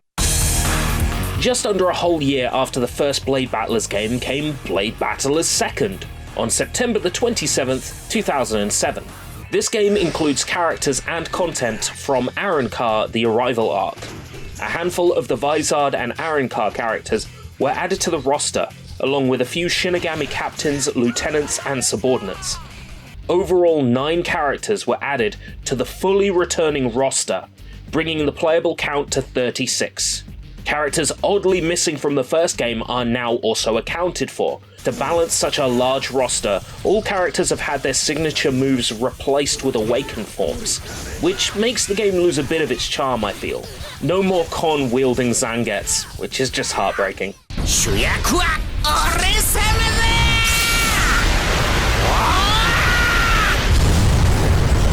The game has been hugely improved in almost every conceivable facet. The character models look nicer, the environments are more detailed, and the gameplay is switched up for the better, with the new awakened forms, each one changing the way the battle plays out. Uryu's awakened form will make Quincy arrows rain down from the sky on top of your opponents. Ichigo's awakened form will add multiple clones that do damage to other targets. Rukia's awakened form freezes the arena, making it slippery for others. These powers add a brand new level of tactics to each battle. Unfortunately, Rukia once again dons the Gigai form at the beginning of each fight, but her Gigai form has been powered up extensively, and it is now explained in-universe why she is choosing to wear it. However ridiculous her still wearing it is, at least she's not weak as balls and practically unplayable anymore. As with the last game, a selection of what-if scenarios are available, including one where some of Bleach's heartthrobs don women's clothing. Ichigo in a wedding dress, Renji as a schoolgirl, Izuru as a nurse. It certainly caught me off guard. Alongside these, the mission mode returns, though instead of a list of missions, it is now in the form of a large board with multiple paths and characters to befriend. When you get someone new, you unlock them for every mode. You can switch character, partner, and CPU difficulty easily from the pause menu, and the objectives on each mission increase replay value. The shop and gallery also return. You can unlock each of the game's illustrations, 3 RadioCon shorts, which are always good for a laugh, and you can also buy accessories with which to customize each fighter in the game. Our top story tonight. Even the Bleach cast are doing their best to quell the spread. Shigakuni Yamamoto Genryusai has ordered all non-essential Shinigami to stay in their barracks until further notice. I have no difficulty in recommending either of these fantastic fighting games to collectors, regardless of whether they are Bleach fans or not. Bleach fans will certainly get far more out of them than those unfamiliar with the license, but they're still pretty fun brawlers with good mechanics, especially the second title, which ironed out practically all of the kinks. Bleach fans will want to play both, as they offer unique experiences tailored for the fans. And if you're a collector, you will want both of these, but I'd recommend at least giving the second one a play, just to see what it's like. You might find out you're a closet Bleach fan, in which case you've got enough time to watch Bleach from start to end before the new season comes next year. This has been SushiBites. Thanks for watching.